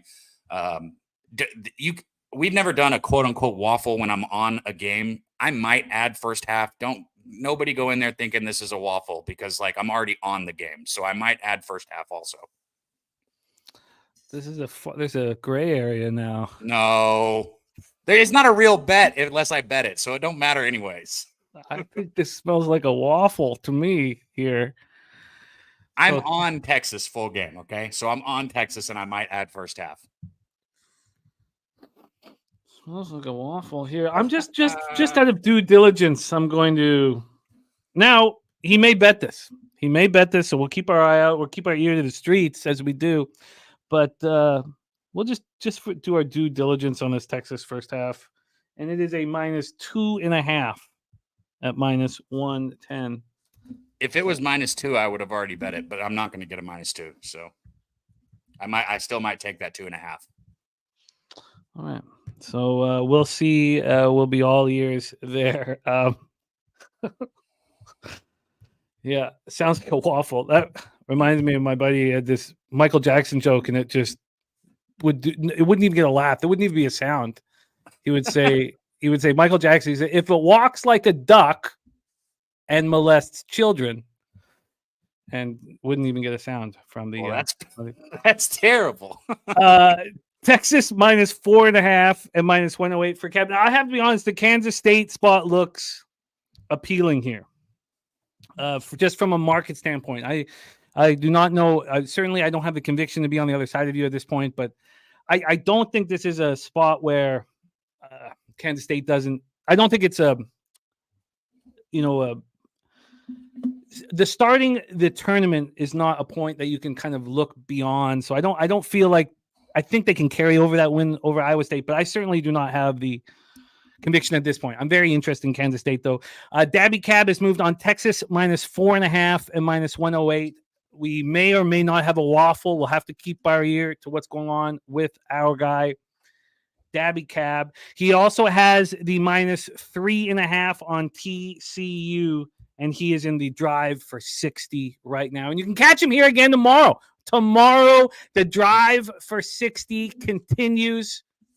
And tonight, we have our big all about the hoops basketball live bet stream. What's going on tonight on your show? I tell you what, anybody who's been tuning in knows Billy and Mike, they pop it off because I get there about 15, 20 minutes after we start. We just been killing it, man. Billy and Mike held it down, got a lot. Billy's been hot in college basketball, giving out some of the smaller schools that I don't bet. And then I'm hitting those big schools. Mike's hitting everybody. He bets small, big. So we got a little bit of everything. And then as far as NBA goes, we bring Troutwam in. We've had LJ stop in with us a few times. We're just, chasing the money, Jimmy. It's a lot of fun. But you guys in the chat, show up if you can. I want to see you guys out there. But more importantly, show up to Pubapalooza. You've still got a week. If you don't have a ticket, you don't have to be like, oh, I'm not going. Get a damn ticket and show up. It's just one weekend. You can do it. And if you're worried about finding a place to sleep, I promise you we will find you a couch or something somewhere. Just get there.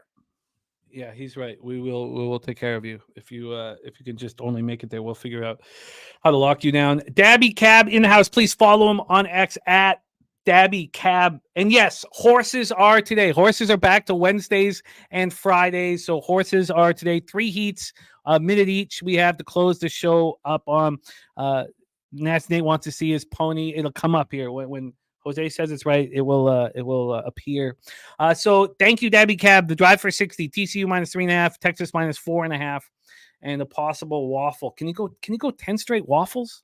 I don't know if he can. It would be impressive. Let's bring on our next guest. He is the star of Last Call here on this channel, Monday through Friday at 6 p.m. Eastern. He'll also be rocking with us at Pubapalooza 1 week from Feet on the Ground in Texas.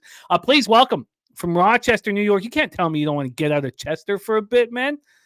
Get down to Texas. Please welcome your friend and mine, Mr. Mikey Money. Mikey, how are you? Never been better, Jimmy. Let's go. We got afternoon action rolling here. I'm fired up, man. We got some cash rolling in here already. Shout out to CMac. I tailed that first half under, and I'm not scared to admit it. I took the St. Johnny's too before this, or St. Joe's rather, before this line went to +2. So I got the shit end of the number. So much for late betting is great betting, but I bet a little too early on that one. However, I'm excited about the card today, man. We got a ton of action. Yes, you're St. Joseph's look in a very nice spot, in a very nice way. Let's get to work. Mikey, we've got a lot of action here on your card, so let's get after it here, waiting for this to... Let's go, man. This is a great time to be alive. This is the biggest 3 days of 2024 thus far. I tweeted that out there. I retweeted your shout out here for the show today. And if you love basketball, if you love afternoon action, you're just trying to get through work. This is the best time to make it happen, man. We can get some cash before lunchtime, get some cash before happy hour, get some cash before you have to go home and deal with whatever bullshit you have to do when you get home. Let's go. I like it. Gifted Cartel just moving on UCF first half. I'd like UCF in the spot. It's just I have a real strict situation right now with my college hoops where everything sort of needs to correlate, and it didn't quite make the mark there. But I don't dislike the spot at all. All right, let's get to work. I Mikey. love that rice spot. Love that rice spot you talked about there. I was looking at that after the fact there. I think I'm going to dive in on that with you. I like it. Yeah, I like it a lot. It fits the criteria I'm looking for. Let's move to the Pac-12 tournament to get you started. USC Trojans 14-17, 8-12 in conference at the Washington Huskies 17-14, 9-11 in conference. T-Mobile Arena in Las Vegas, Nevada. USC has cashed 3 straight. They beat Washington 82-75, one at home over Arizona State and Arizona. A very strong finish to a very poor season. On the other hand, Washington really showed how dangerous the dog can be in a rivalry spot. At Washington State, beat them outright 74-68. It was a very impressive victory. So these teams met at Washington. USC traveled down there, won 82-75. That was just 11 days ago. Part of the USC's comeuppance here at the end of the season. That was the only time they faced Washington all year. So here we have Washington in a pseudo-Rebenga spot. Let's take a look at the line history here for this one. Howard Hopkins, by the way, Texas first half for him. So this line's moving pretty briskly towards Kansas State. If that's the case, Jesus, maybe I'll have to bet this. Arthur Meade Jr., yes, we are announcing our MLB here and how we're handling MLB here shortly, but there will be a lot of MLB here on the channel as always. And Al Cervic, I love it. I'm so excited. Thank you, man. I'm excited to check it out, my man. Thank you for thinking of me. So let's roll here. We have USC, Washington, the first spot on the board here for Mikey Money. Washington Huskies right now are +2 and -115. They opened up at +1.5, so we have a half-point move towards USC, who've gone from -1.5 to -2. From a total standpoint here, we have it sitting at 153.5. This opened up at 154, so just a half-point move towards the under. And then cash flow for this one at 3 p.m. We have 58% of tickets, 68% of cash on USC, half-point move towards them, 68% of cash on the under. Gifted Cartel says USC Washington over 152.5 all day. DC Capper on USC -3.5. Arthur Meade Jr. liking USC. Take it away. Mikey Money. Pac-12 tournament first round. Trojans Huskies. Let's start off with going here with the wrong team's favorite alert here, boys and girls. Revenge. What have we seen? We've had a little sneak peek. Granted, there's some, I would even say they're not even mid-majors. They're low-major programs early. But when they've come out there and they've kind of in that revenge mode, you hear it all the time. It's tough to beat a team twice. It's tough to beat a team 3 times out there. And you look at this Washington game and you kind of talked about what they did the last time around there. Granted, not that you don't want to be losing on your home court, but they didn't play very well from the start. They just kind of were, if you look at kind of what happened from the Trojans' perspective, they were on point. They were shooting 54.4% from the field. They knocked down 8 3-pointers out there. And then from a defensive perspective, it was the USC team we haven't seen all season. The pressure they put on Washington forced 10 turnovers on them, boys. They got 8 steals, and they somehow rolled off 5 blocks as well. They played beyond how you could imagine they would play in that game out there. But when you look at these two teams and kind of how they match up over their last 10, yeah, USC's got the advantage at 8-2 straight up, but they're 6-4 against the spread. So, you start looking at these numbers and kind of how these two teams roll out there. Big advantage overall when it comes to that straight up number. We've seen 8 straight victories in a row for USC against Washington. But we're going to look at this game here. We're going to kind of look at what's been happening at the bigger picture when USC starts to play in these kind of neutral court type of setups here. And it's a lower scoring type of game out there. They're not hitting the shots that they should be putting up on the board out there. They're averaging less than 151 points overall in 15 straight non-ranked opponent neutral site games. So big opportunity for a lower scoring spot here with this game here. USC on the season, 15-14-1 against the spread. I'm sorry, Washington 15-14-1 against the spread, and USC 15-16. I'm going to open this thing up here looking at that situation with Washington, just not on point. They're averaging 80.8 points a game. They're shooting 47.1% free throw from the floor itself. You look at the other side of things with USC, 74.7 points, 45.3% shooting. I'm going to isolate that USC game and look at this thing here and saying we're taking the better opportunity here from a team that likes to play pace with revenge on their mind, and we're opening up double dipping here in the game season, the game of all time here for college and March Madness, +3.5, +145 on the money line.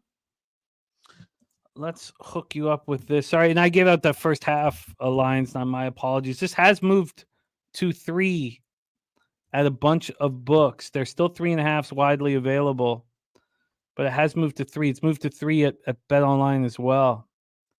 I see a 3.5 at -112. I don't know if you can. Oh, I can beat that. Yeah, I can beat that. This at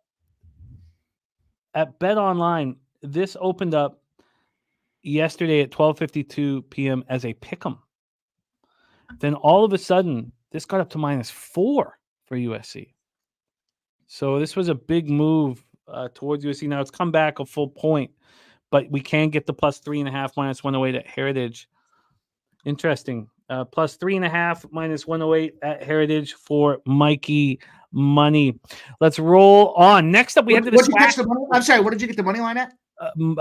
Sorry. Thank you for mentioning that. Thank you for mentioning that. I did not get the wrong that. team favorite. Let's go. Grab the money, the double up. This worked very well for you with Bucknell.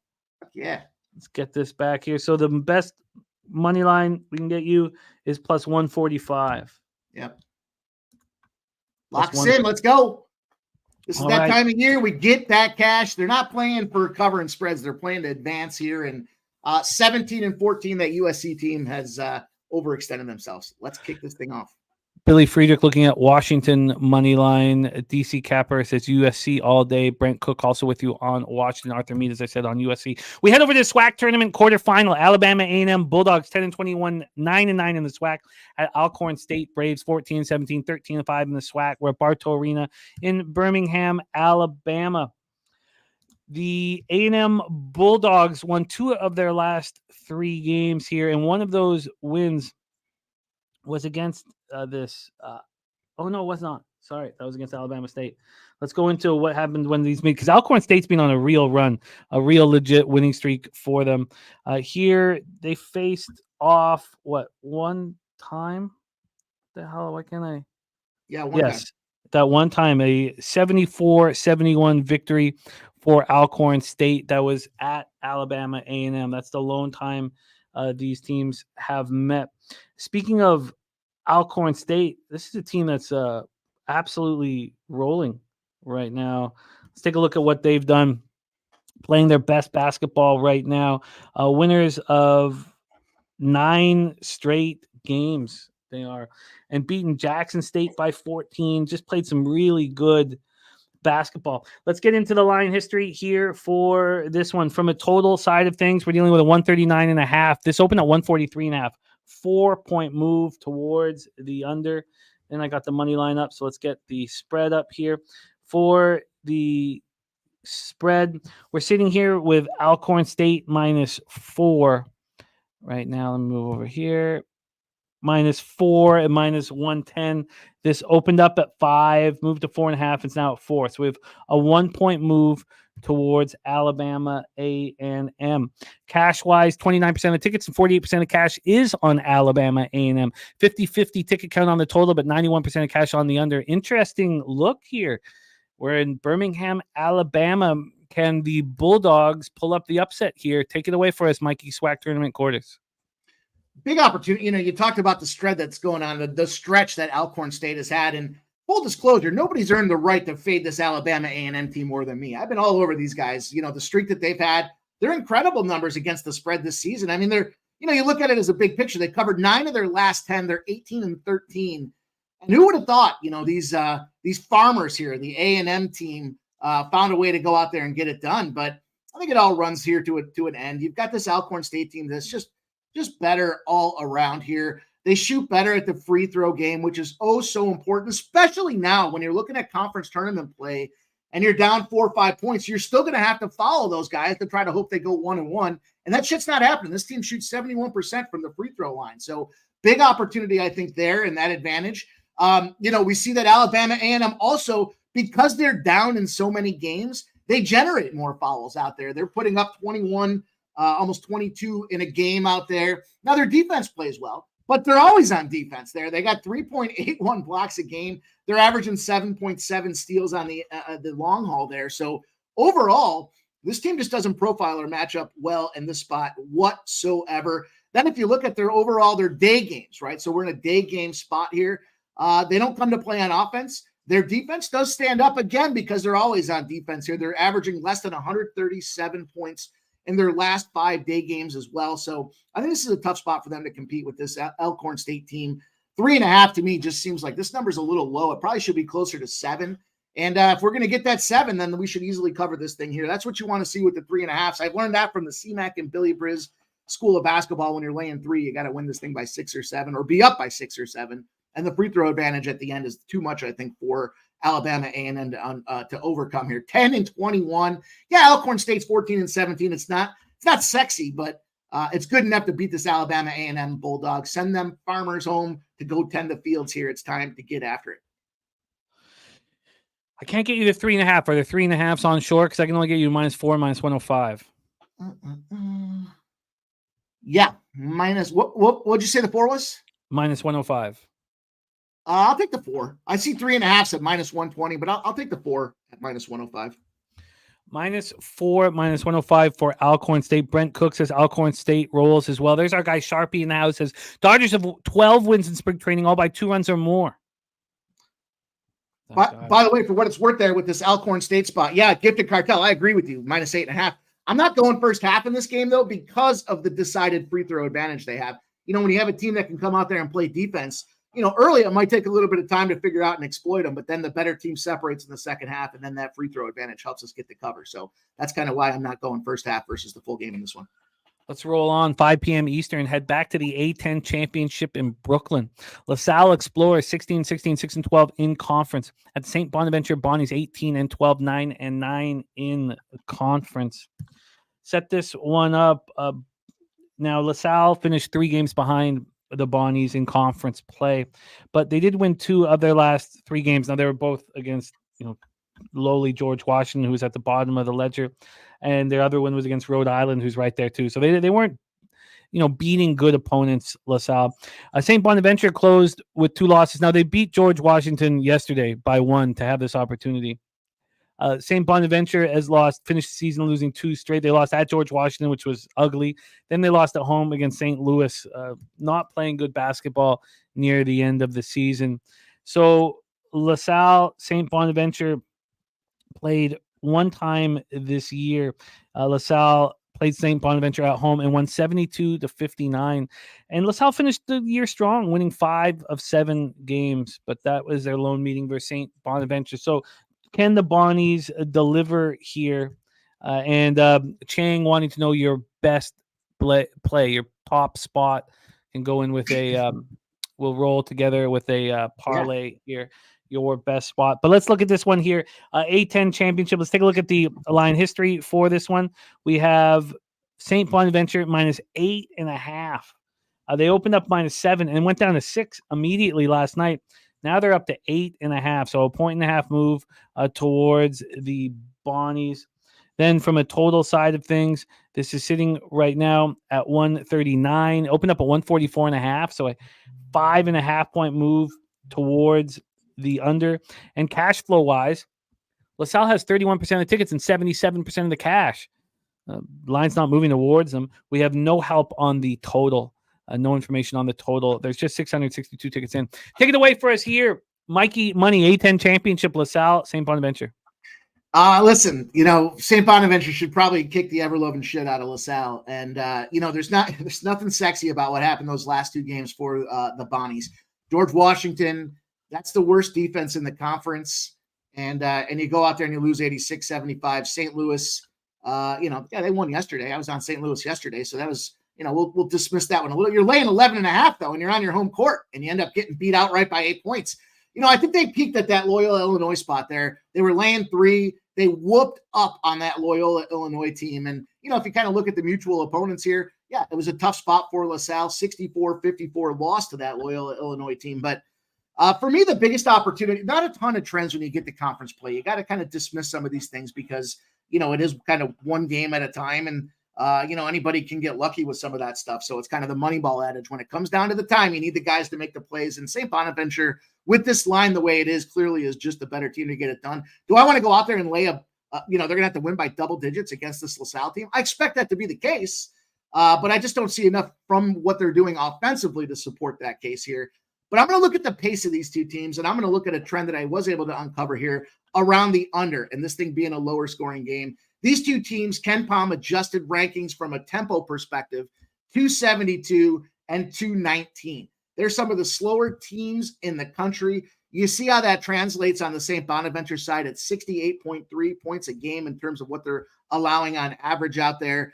And then we look at the A10, and specifically in this line, we don't have a super low line. We don't have a super high line. We're kind of right in that median point of what we see with a ton of college basketball games, defined as 134.5 to 150. If they're coming off that last head-to-head game going under, the opponent's coming off and under. It's 27-8. Lower, slower pace prevails. And that's where I'm rolling with this game here. The Bonnies, last 10 games against conference opponents on the neutral sites have shown that they D up. They're consistently going under 139 points. And this number for me just seems like the favorite gets the job done, correlates to me with this under. But I see it's dropping. So I see 139 now at -1. That can't be right. -135. -1 under 138 at -115. How's that look for you? I can get you a 138 -110. But it's dropping fast. -1. You say -138 at -110? Yes. I'm going to take the 138 at -138.5 at -115. The 5 cents for the hook. That's priced where I want it to be. In the event that I'm not getting hooked in this game, I don't know win this game. Locked and loaded. Robert Franklin, LaSalle +8.5 and money line sprinkle. Let's move on. 6:30 p.m. Eastern. We head to the Big East tournament. MSG in New York. Georgetown Hoyas 9-22, 2-18 in conference. At the Providence Friars 19-12, 10-10 in conference. Georgetown had an ugly year. Finished the year, losing games, lost 4 straight to close things out. Providence lost 3 of 4, and they went to Georgetown and beat them very comfortably, 71-58. That was just 8 days ago. Very comfortable victory there over Georgetown, and that's the second time they faced. Georgetown went to Providence, played pretty well, lost 84-76 back on January 27th, but March 5th was not the case here.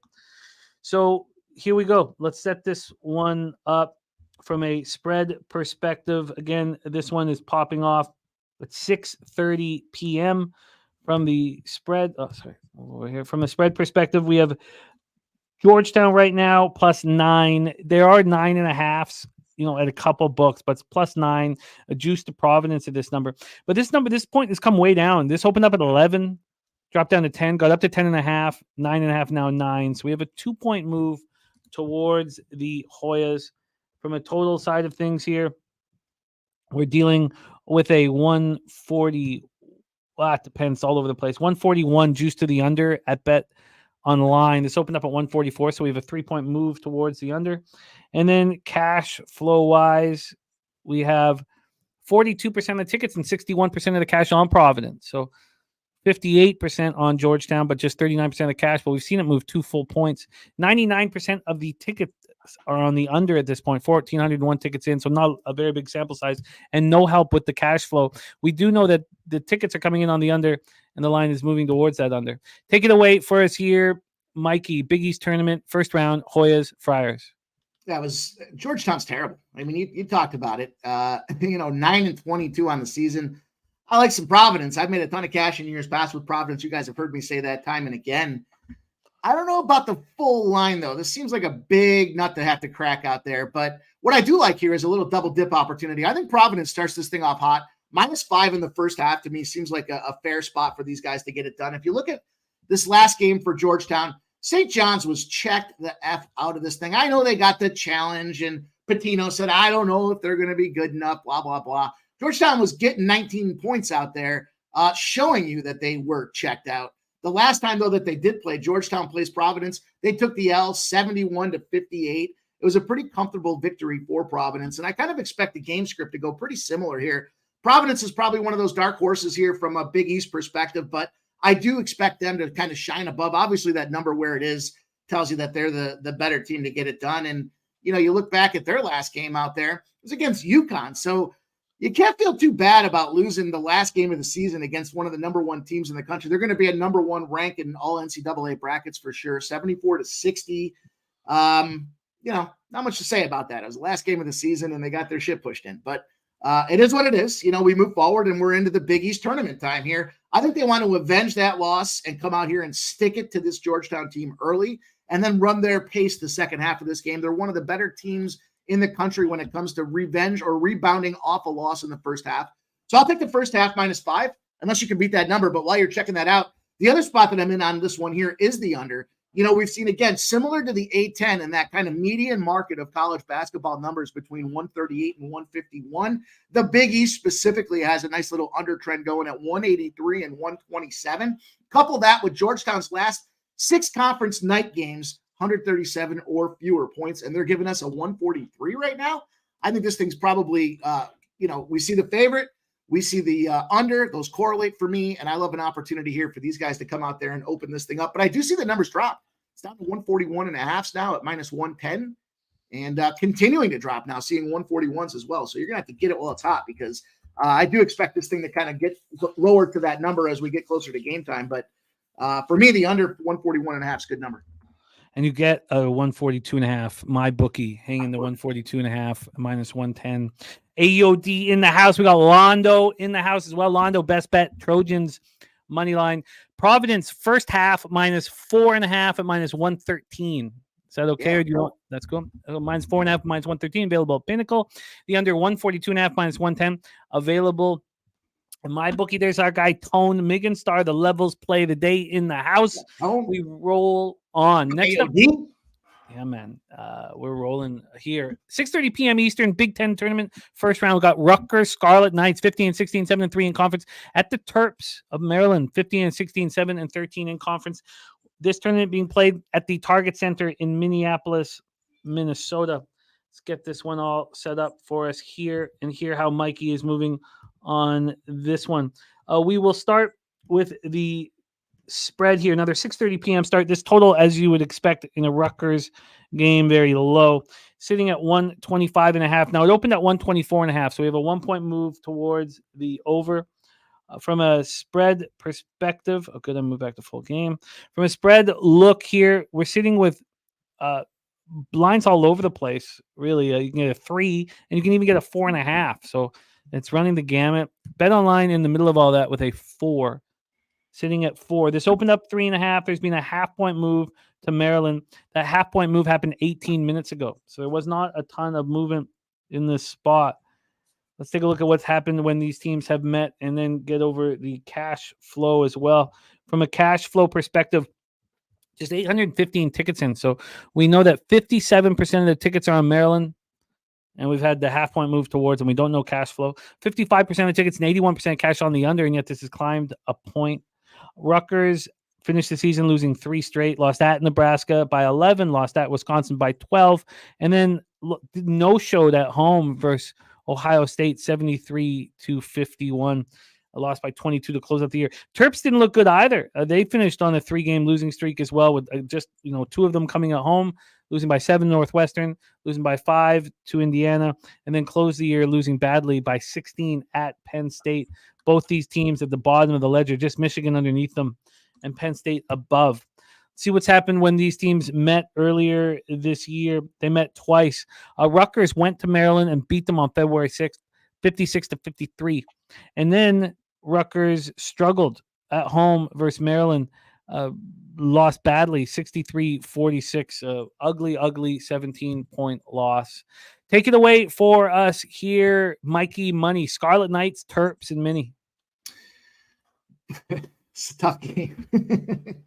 As far as these teams are concerned, these are definitely lucky to be here type of sit. I mean, good thing everybody gets a bid to the conference tournament because these two teams are really tough to watch. And you look at what's happening overall with these guys. Just the first thing I look at when I kind of look at the conference games and the NCAA tournament, I look for unders and I look for dogs, and then I kind of work my way back from there to see if there's a good reason not to be on that side of it. And that's why we always see a ton of upsets when it comes down to it. But when I look at the cash flow with these two schools, particularly here, we've got 55% of the bets, clearly kind of all the soup. I've talked about it before. The parlays, the teasers, the $5, $10 bets are on the under, but it's the bigger cash here that's on 81% of the numbers saying this game goes under, and the books have responded and they've dropped it from that spot. So I expect lower scoring. If you look at how these two teams played previously this season here, just tough games to watch out there overall. When they go head to head, the last game, there was 63-46 between these two schools. And, the previous game before that wasn't any better. They're both kind of bottom feeders when it comes to the conference records at 7-13. So someone's got to win this one. Rutgers has lost 6 of their last 7. They're not shooting very well, though, and this is the key for me, 39.2% from the field. Maryland's lost 5 of their last 6 games. They're 41.3% from the field. So overall, that first game was 56-53. There's 109 points between these two teams. The second game, 63-46. There's 109 points between these two teams here. And if you look at this thing overall, Maryland, I think, has the advantage in the game here. They're just a better free throw shooting team. In fact, Rutgers is one of the worst out there in the country, 66% from the free throw. Maryland's 72.1. If you put the gun to my head and said I had to pick a side, I'd either tell you to pull the trigger or end up taking Maryland. And I think that's the side if I was going to lean to it. But the total for me, these two teams here, 28.4% from the 3 for Maryland, 28.9% from the 3 for Rutgers. We've got tremendously low numbers for these two teams. When they go head to head, the last 10, they're 63-61, averaging 123 points out there. Rutgers against the shitbag Ohio State team only puts up a 51 spot. And, look, overall for the year, Rutgers unders 22-6, Maryland unders 28-1. 125.5 seems like a good number. And compound that with potential injury factor. We've got Mag and Reese between the two teams. Each of them have one of their key offensive playmakers out of this game, potentially out of this game. There's no official on it yet, but they come out of this game. I love it being even lower than a low-scoring game to begin with. So 125.5 on the under for me is good money.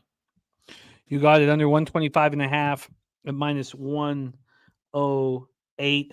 By the way, we have both our guys, Tom Miggins and Smokin' Tree, plays of the day on Syracuse. Not only that, but Justin McKelvey saying he's also all over the Qs today. I love that Syracuse look today. I think it's a great spot for Syracuse.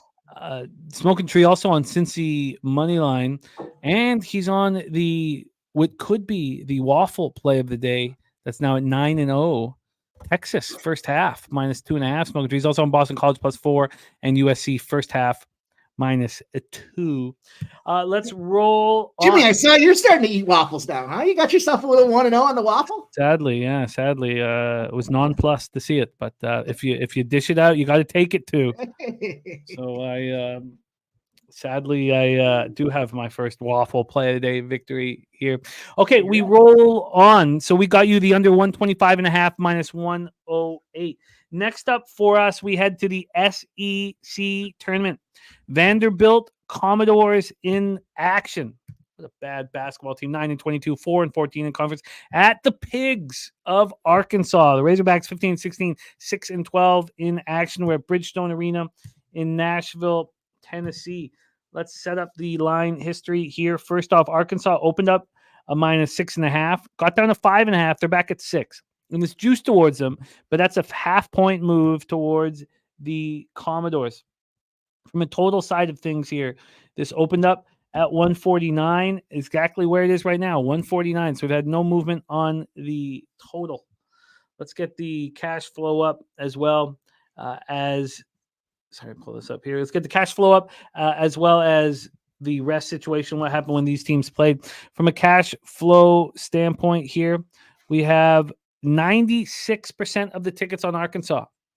Only 866 tickets in, but you have to find Vanderbilt appealing here, not seeing this market move towards the Pigs. 83% of tickets are on the under.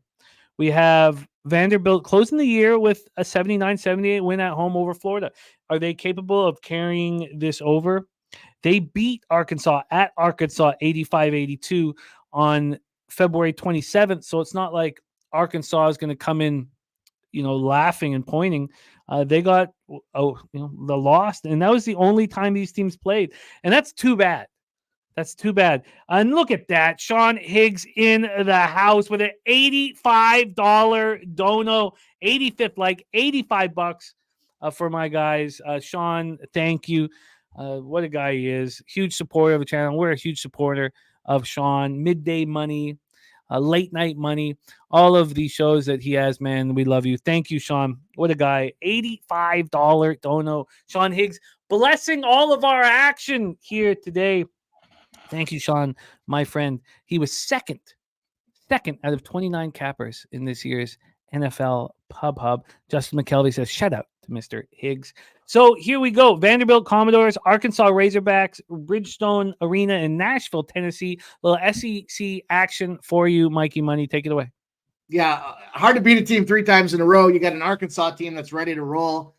And, I think Vanderbilt's a little, they're kind of some frauds in this situation. Now, Florida, last game of the season, you can almost dismiss the last couple of games of the season for these teams. You're right, though. They did beat Arkansas twice. That's a big deal because if you look at the head-to-head, the last 10, it's a 7-3 advantage to Arkansas. So better teams, somehow Vandy's gotten their number twice in this game. But I talked about the pace and the tempo of that Bonaventure game.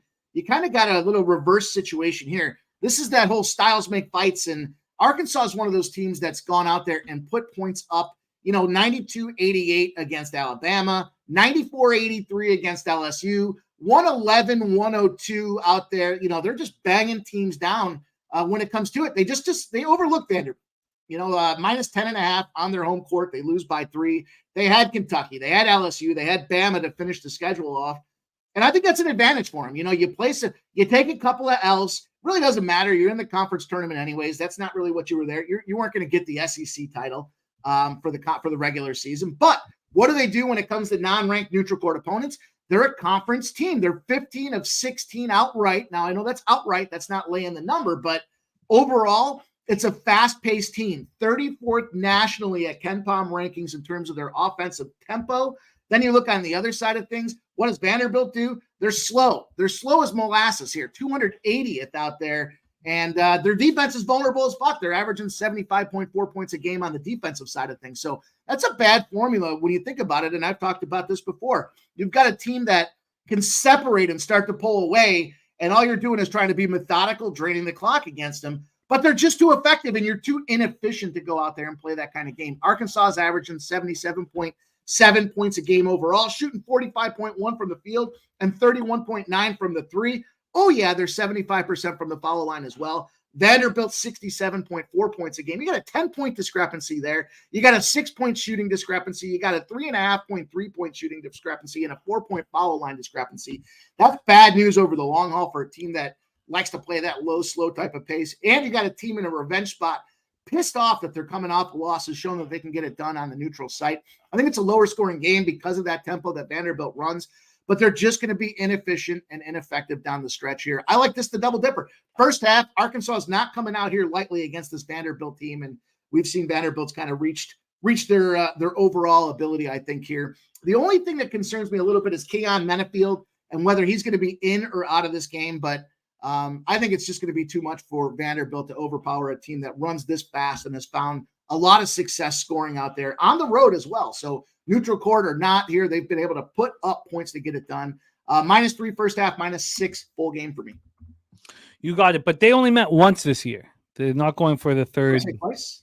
Yeah, so they just missed once. So let's get you the -3. There are 3.5s out there. In fact, I can't. The lowest juice on a 3 I can get you is -115. Can you beat that onshore?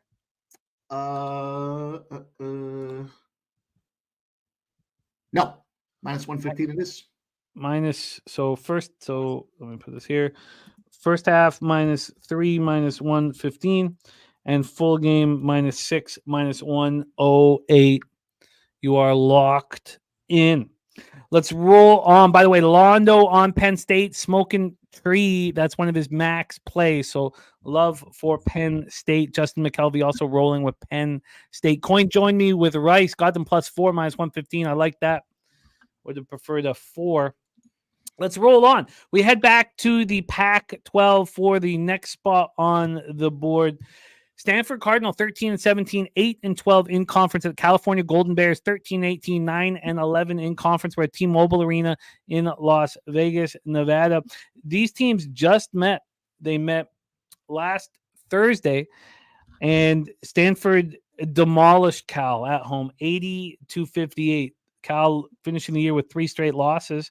they played well at some points. They beat Oregon State and Oregon back-to-back at home, in late February, but they sure looked atrocious in that game. Can Cal bounce back here? Is this maybe a perfect bounce back spot for Cal?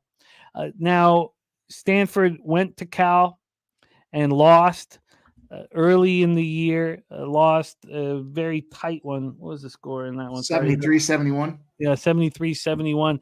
And then at home, demolished Cal. So that's the situation here. Let's pull up the line history here for this one. Let me just move back to full game. So here we go. This one popping off at 9 p.m. We have Cal right now sitting at +2. It's juiced towards them. We do see 1.5s on the board. This opened up at 1.5, and 12 hours later, this moved to 2.5. Now it's back at 2. So still a half-point move towards Stanford. Then from a total side of things here, we are dealing with, here we go. We're dealing with a 150.5. This opened up a 150, half-point move towards the over. And then cash flow to close this up. Not a lot of information, just 534 tickets in. We know that 51% of the tickets are on Stanford. No help with the total. Take it away for us here, Mikey. Pac-12 tournament, first round. Can California answer? No, this is a weird spot for Cal here. The number is kind of short. Probably, you know what? I don't entirely know why. Maybe it's because they fell on a 6-game losing streak in Stanford there. But, Stanford's turned the calendar here red hot. And, you look at this Cal team, okay, I mean, give it, your last place in the overall in the conference, but, Stanford's not that much better than them, but they've shown that they can beat some big teams. And, go back, I know it's at the start of the calendar here, but December 31st, getting 12.5 points against Arizona. Let's not forget that game. Then they followed up with that UCLA spot as a 5-point dog on the road. They come out there with an outright win. They've had some tough opponents out there, and they've shown that this last game, they needed that win to get the job done and get this thing moving here. There's some teams that are built for tournaments, and there's others that aren't. Cal's not one of those teams that's built for tournaments. They've lost 11 straight games on neutral site spots out there. And the thing is, it's the unders that jump out as well. Again, remember, I talked about the dogs and the unders when it comes to tournament play and how you go out there with these games. You're not going out and getting unders because you're out there scoring and beating teams up. Your inability to score and your ineffectiveness is what puts them in trouble here. Again, just like we've talked about with previous games, the thing for Stanford is they're quality shooting team. They're top 20 in the three-pointer in the country. That's going to definitely wreak some havoc out there against a Cal team. You look at this Cal team, on average, they allow 35.9% from the three. Their last 5 games, though, as they close this gap and you look at what's going on, it's been falling off. They're over 40% allowed from the three out there. That's not a good spot to be against a team that goes out there and splashes everybody. So you got a top 65 team at the 2-pointer out there. They shoot a shitload of threes. They make a bunch of threes out there. Kind of reminds me of the Villanova squad as it's all related out there. They're 37.4% from the three in terms of the number of times they shoot, and they're effective. They're 39.4% from the three. Those things to me carry over when it comes to a team that you've already shown you can beat up. That last game was the tune-up. Now, there was a spot yesterday, I can't recall the team, where they got bludgeoned the last time they played them, and they came right back out and ran them, and they beat them up. But I don't think that's the case in this game here. Stanford has shown they can play under the big lights against big teams. They don't get scared. And I know a lot of people talking about Cal. They say, Cal, I love them at +2. I'll take them at +3. I'm not going to get cute with this thing here. I'm just going to go on the money line. Give me the -125. It's a modest number to take here for a Stanford team on a spot where they should easily get this job done. Yeah, it's fishy. Very fishy spot here. Let's It's a weird number. It's a weird number. I don't know. You just showed that you can beat the shit out of them, but they lost 6 in a row before that. And then you got this Cal team coming in off at 3 straight losses. Maybe Cal covers this first half, and then Stanford pulls away in the second half. And then everyone's shit talking that, Stanford, they suck. And they come back out and they win the game by 2. That's probably how this game goes down. Well, we get you the -120 on the money line. Our guy Good wants to know your thoughts on the total in this one. I know you were touching on it in your breakdown. Were you close to moving on one or the other? I would lean to the under, of course, because, as I was talking about with my approach for conference play here, but I would think if you're going to look for a total, I'm not a team total guy, but I would look to the Cal team total under here. 74.5 is a lofty number for this Cal team, in my estimation here. You look at some of the games that they've scored. They put up 58 against Stanford the last time. They put up 59 against Utah. They did get 78 against Colorado, but there's that Oregon game, 69. Oregon State's kind of not that great anyways. 81, they were a 9-point favorite. 74.5 seems like a big number to have to lay for Cal. I expect this to be probably a 5-point game out there for Stanford, but I don't think it gets close to this total. I think I would lean to the under. I'd like the Cal team total under more, but like I said, I'm not a big team total guy. All right, well, let's roll on. Saturated wondering if we're racing horses. You're damn right, Saturated. Let's roll on. Second round Big 12 championship next up for our guy, Mikey Money. Cincinnati Bearcats 19-13, but 7-11 in conference at the number 16 ranked Kansas Jayhawks, 22-9, 10-8 in conference, and dealing with injuries to star players here. We're at T-Mobile Center in Kansas City, Missouri. So, Kansas showing the roster issues, losing 3 of 4. They went to Houston on the weekend and got demolished 76-46. Clearly not in a good way. Cincinnati finished the year with the win over West Virginia, 92-56, and then squeaked past them in round 1 to have this opportunity to play the Jayhawks, beat them 90-85 yesterday. So that is the situation. Let's take a look at what's happened when these teams met earlier in the season. And they met one time. They went at Kansas. Cincinnati lost 74-69 in their lone meeting this year. Let's get into the line history here for this one. Yeah, Saturated wants to defend his title. You're damn right. Saturated is very impressive late pace. Let's get into the line history here for this one and the cash flow. Again, this one is at 9:30 p.m. We have the Jayhawks sitting at plus 2.5 at even money right now. They opened up at plus 1. We've had a 1.5 point move towards Cincinnati, and it's juiced to Cincinnati. So pretty clear move towards the Bearcats. From a total scenario in this one, we are dealing with a 138.5, opened up at 137.5. And then cash flow, we have, get up to this 9:30 spot here. We have 53% of tickets and 56% of the cash on Cincinnati. Pretty legit 1.5 point move towards them. 61% of tickets, 96% cash on the over. Take it away for us here. Interesting one with all of the injuries, Colliers and Dickinson. Take it away. Jayhawks at home to the Bearcats. I expect this to be a defensive battle between these two teams. I watched that Cincinnati game yesterday. That was one of my afternoon plays to kind of get me through the fucking anxiety that I had after watching that game there. I felt like I was listening to one of Dabby's breakdowns and deciding if he was going to waffle or not. I was so anxious. And at the end of it there, it just came down to a 5-point spot. They were laying, 9.5 in that game. I'm going to stick away from the side. You guys talk about the injuries, and those are great points there. Those are some key guys to get the job done. But Kansas's adjusted defensive efficiency is 11th in the country. That's a big number to deal with here. And the thing that I like about the way Cincinnati did play, man, they were rebounding like crazy. Any secondhand shots, they just did a great job of turning the ball around and then popping it back out to try to get the 3. It wasn't like they had a lot of bullshit kind of running guns where there were like uncontested, power bombs out there. They were trying to get their sight lines down and taking 3s early. And ultimately that led to them not covering that first half in this game as well. So, at the end of it, I was hoping that they would have gotten closer to that number overall yesterday. But I'm not going to mess with it. The free throw inefficiency that Cincinnati has definitely shined through for me when I looked at that game. The defensive effectiveness that Kansas City brings to the table for me. And then, you look at, again, these teams where we talk about conferences here, Kansas City, they're averaging 76 points. I like that a lot for them to be able to pull this game out there. Their defense is only allowing 68.6. That last game they played kind of tipped over the number. But the fact that we've got some injuries, we've got some defensive prowess, we've got a team that can defensive rebound and limit second chance shots to me and control the tempo of the game gives me an opportunity for this under as well. So jumping in on the Cincinnati KC under. And you know what?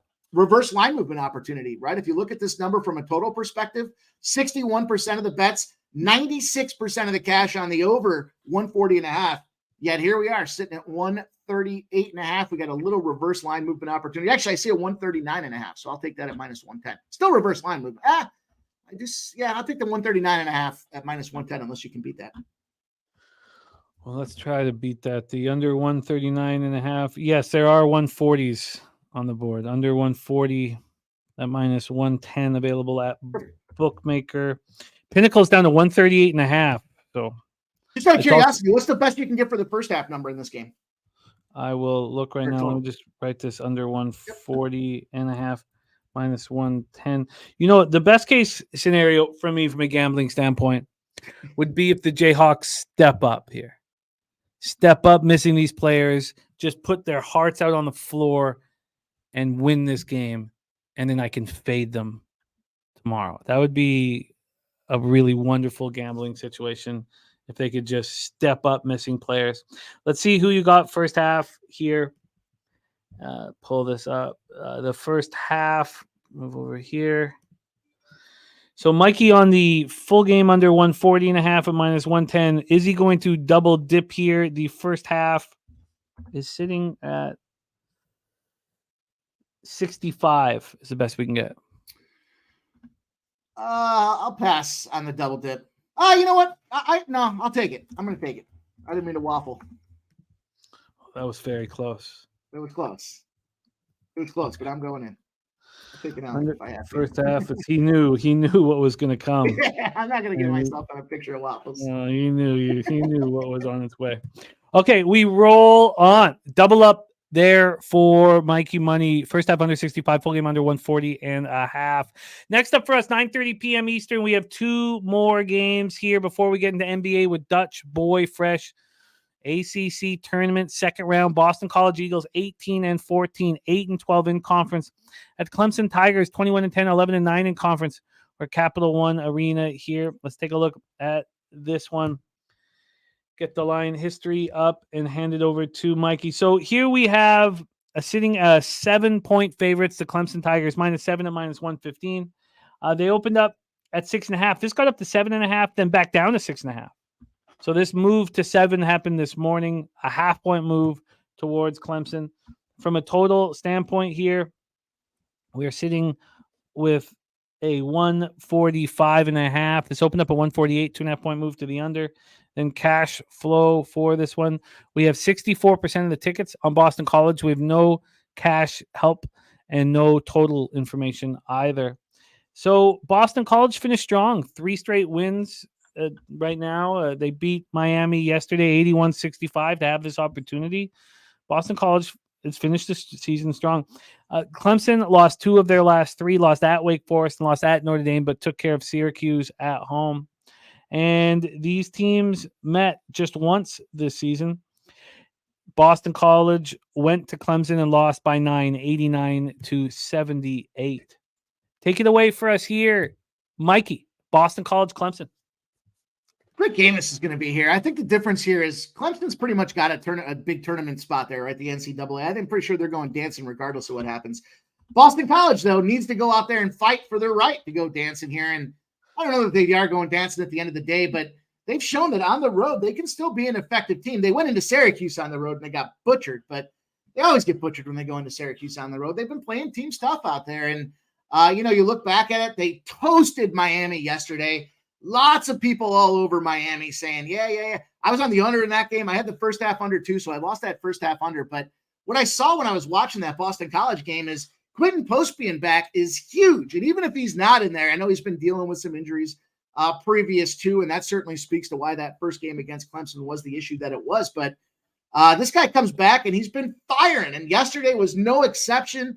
On average, he's a 16.6 point per game type of guy. What's he do yesterday? Gets himself a double-double. He gets 30 points. He's got 13 rebounds in that spot out there. It was fucking unbelievable to watch it. And I think that's why, they had a tough time indexing this game with a spread.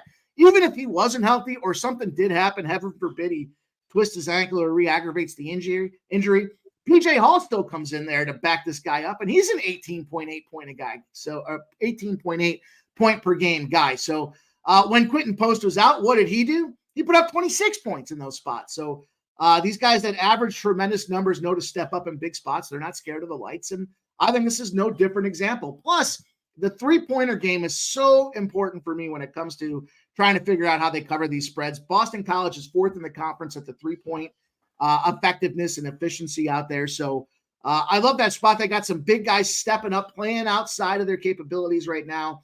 The big challenge, though, Clemson is the best free throw team in the conference. So it's going to have to be a tight game to come down to it at the end. I don't think that Boston College is necessarily a live dog, but it wouldn't surprise me to see them find a way to get this game. They need to have style points to be at least considered to even move their asses to the bubble.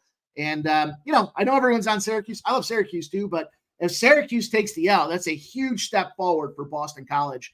They don't have to win this game, but they got to cover this spread and they got to keep it tight. They get maybe 2 or 3 point loss, like down to the wire at the end, and they lose by a free throw by 1 point. Gets them definitely back to the capability of dancing. But at the same time, Boston College +7, -105. I see a +7.5 at -110. I think that's too many points for Clemson to cover in this spot here. And Clemson can certainly ball out themselves, but I think Boston College definitely has more motivation to get this game rolling. And the only challenge that I see here is, for whatever reason, when they play Clemson with a rest disadvantage, they're losing. They lost 6 in a row when they're playing Clemson with a rest disadvantage. So I'm not sure entirely what that is. That's outright, though. So that's not spread covers. That's outright. Again, I think this is a spot where Clemson's not winning this game by 10 points. Boston College +7.5 at -108. We got Earl Sports in the house. Letting us know that Cole will be out for 1 to 2 months. If you want any pity for the New York Yankees, you're not going to find it here. By the way, I forgot to mention that Stacks play today from Justin McKelvey is on Kansas +3. Says Kansas still going to be Kansas, says Justin. I'm telling you, I want them to leave their hearts on the floor and win and fade them tomorrow. But let's roll on. I'm sorry, Jimmy. I got the first half in this game too. +4 at -115. Ooh, a double up there. Yeah. Sorry, let me just see if I can. They got to keep it close. And, the free throws are going to hurt them more in the long run of the game than it is going to be in that first half. So their effectiveness at 3 to me is what kind of keeps them even maybe a possible first half leader in this thing here. Just can't have them come out there and get blown out off the hop, because I could see them just packing it in and getting ready for, the CIT or whatever. So they got to come out there and they got to fight. 4 points, 7.5. Those are good numbers. +4 -110 available at Bovada and Bodog. Okay, locked in. +4 -110. Little Boston College double up. All right, let's move on to our final spot on the board before we get into NBA, and it is the Big Sky Championship Final. The Montana State Bobcats 16-17, 99 in conference, and the Montana Grizzlies 23-10, 12-6 in conference. Idaho Central Arena in Boise, Idaho. And the Pig Milk play of the day. That's now 12-2 plus 20.92 units with the cash of the Pig Milk parlay.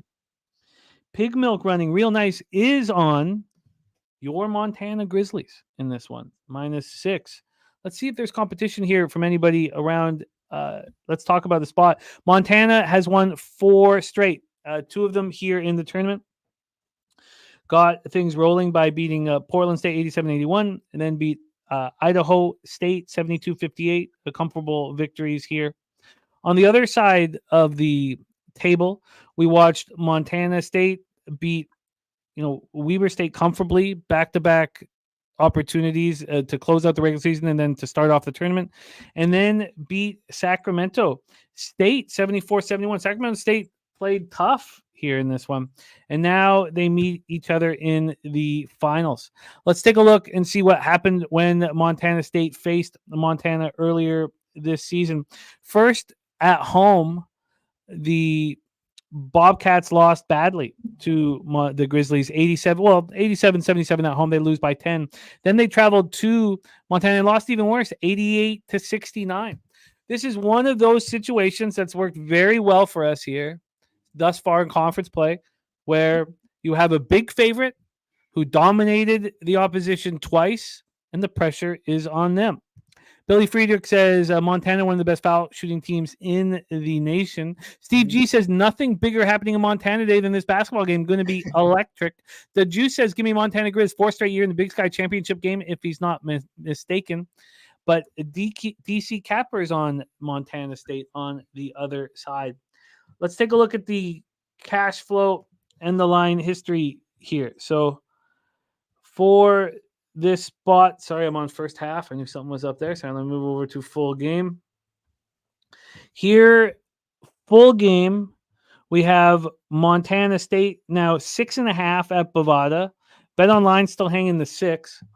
This opened up at 7. That's a 1-point move to Montana State here at Bet Online.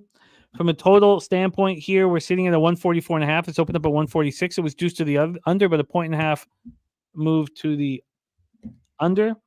And then cash-wise, you have 85% of the tickets and 81% of the cash on the dog, on the Bobcats of Montana State. 95% of tickets on the under. Take it away, Mikey. Big Sky Championship final. Floor is yours. I don't know if we have the wrong team favored or not here, but this Montana State team has been a little bit of fun to watch. And, you know, Montana, we talked about this the other day on last call. We had Montana in the first half because we thought Portland State, that game that they played out there, desperate teams do desperate things, and they throw some bullshit points at the end, March Madness style, to get a backdoor cover against this Montana team. But the turning point in that game to me, and this is where they should have been able to take away from this from an observation standpoint, Montana State, as they prep for this game. When they started pressuring Montana, they were getting off their marks and they got a little sloppy. So that backdoor cover made a ton of sense in the way that these kind of games roll out there. And when you look at this Montana State team overall, they do a lot of nice things here. When you look at kind of how they've been knifing through some offenses out there, defenses, when it comes to their previous games as well. Some big games that they just played out there. And, you know, the thing that they've looked at is kind of defense be damned. That Weber State spot there, we talk about how hard it is to beat a team twice in a row. They took down Weber State 76-64. They come back that next game. They take them down 91-82. Dogs in both those spots. They're a 5-point favorite against Sac State. Sacramento State stinks, but conference games, anything can happen. The Big Sky's no different. These guys are tight. They're playing aggressive. There's not really a decided advantage when it comes to the spread numbers. I know Montana's 18-12 against the spread this season. I got it. Montana State's 15-15. So I guess there's a slight edge to that side of things here. But, you look at kind of recent opponents out there. When it came to big opportunities, none bigger than an Eastern Washington team that was sitting number 1 in the conference. I know Montana's number 1 in the standings, but Eastern Washington is number 1 in the conference. And what they do when they played them, boys? 108-104 spot out there. They were splashing everybody. They were putting points up like crazy. I'm trying to quote my guy, Dutch Boy Fresh. I know he's next, and he's on ice, and he's getting chapped. But at the same time here, I think this is a great spot for Montana State. A lot of points, big situation here. I do not expect this to be a blowout. I think there's too much talent at it, and you got a team that's, clicking on offense right now. Montana State's won each of their last 8 conference games as well. They're rocking and rolling right now. 6.5s at -108. I'm going to take the money line in this one, too. This is a big game here. Fuck Montana, them Grizzlies here. Plus 222, I see. Plus 230 on the money line, and the plus 6.5 is absolutely where I want to be. Well, let's start with that plus 6.5, -110, and then we'll get into the money line here for you. Montana State plus 6.5, -110, and then the best money line on the board before we get into NBA. The money line. Excuse me. Here we go. The best on the board is plus 220. Were you able to beat plus 220? Yeah, I got the plus 230 over at BetMGM. Let's give you that one right now. Yep. Plus 230 for Mikey Money. All right, let's review all action here for Mikey Money. Washington Huskies plus 3.5 and plus 145 on the money line. Alcorn State -4, -105. The under 138.5 in LaSalle, St. Bonaventure. He's also on Providence first half -4.5, -113. The under 142.5 in Georgetown, Providence. He's on the under 125.5 in Rutgers, Maryland. He's doubling up on the Pigs of Arkansas. First half -3, -115, full game -6 at -108. He's on Stanford moneyline -120. He's doubling up on the under in Cincinnati, Kansas. First half under 65, full game under 140.5. Then he's doubling up on Boston College. First half +4, full game +7.5. And he closes things up with Montana State plus 6.5 and the 230 on the money line. Julian Cesario says, let's go, pimp. He's going to be able to say that in person in 1 week. Julian Cesario going to be rolling with us in San Antonio. And got a Montana State plus 2,200 future in his pocket. Ooh, let's go. Ooh, I love it, Coin. Let's Respect. Mikey Money, we need you to heat up here. We need you to heat up before the big week where we're all hanging out together. What's in store for everybody in your big show last call tonight at 6 p.m.? Oh, we got our guy LJ from H-Town riding on slab with us tonight here. He's going to be doing what he does, prop sides, totals, NBA galore. NHL, we're kicking ass. We're taking names. We're continuing to run hot. And I just did a little numbers tally in the NHL. It's amazing here. Almost 50 units up on the year in the NHL from last call. So it's been a monster. We're going to keep running it back and getting that cash. But I always enjoy hanging out with you guys here, man. Shout out to everybody up there in the chat. Dutch Boy Fresh back there on ice. And it's only right. He does that to me on the sesh anyhow. But lots of fun, man. Jimmy asked me the other day if I believe in some of these Cinderellas making their runs. And I think today we've got some examples where we've got some of these plus money spots that can come through and get us moving in the right direction. Let's get that cash. Good luck with everybody's bets. Shout out to everybody. And hope my horse wins today, man. Let's go. No more euthanasia for these guys. I got to get this W. I love it. There he is. Mikey Money. Got LJ from H-Town joining him. Today, it is time to move on to NBA, and we have just the man for the job. Nice 3-2 show with us last Wednesday that included the Kings plus 116 on the money line. First half against the Lake Show, which cashed. So a nice day to get him right back into the black where he belongs. Now we're in the drive to the playoffs. Not too much NBA action left. So for the NBA cappers, you got to go out there. You got to get that cash. And we have just the capper to lead us to a payday. Please welcome from Las Vegas, Nevada, the freshest capper in the handicapping industry, Dutch Boy Fresh.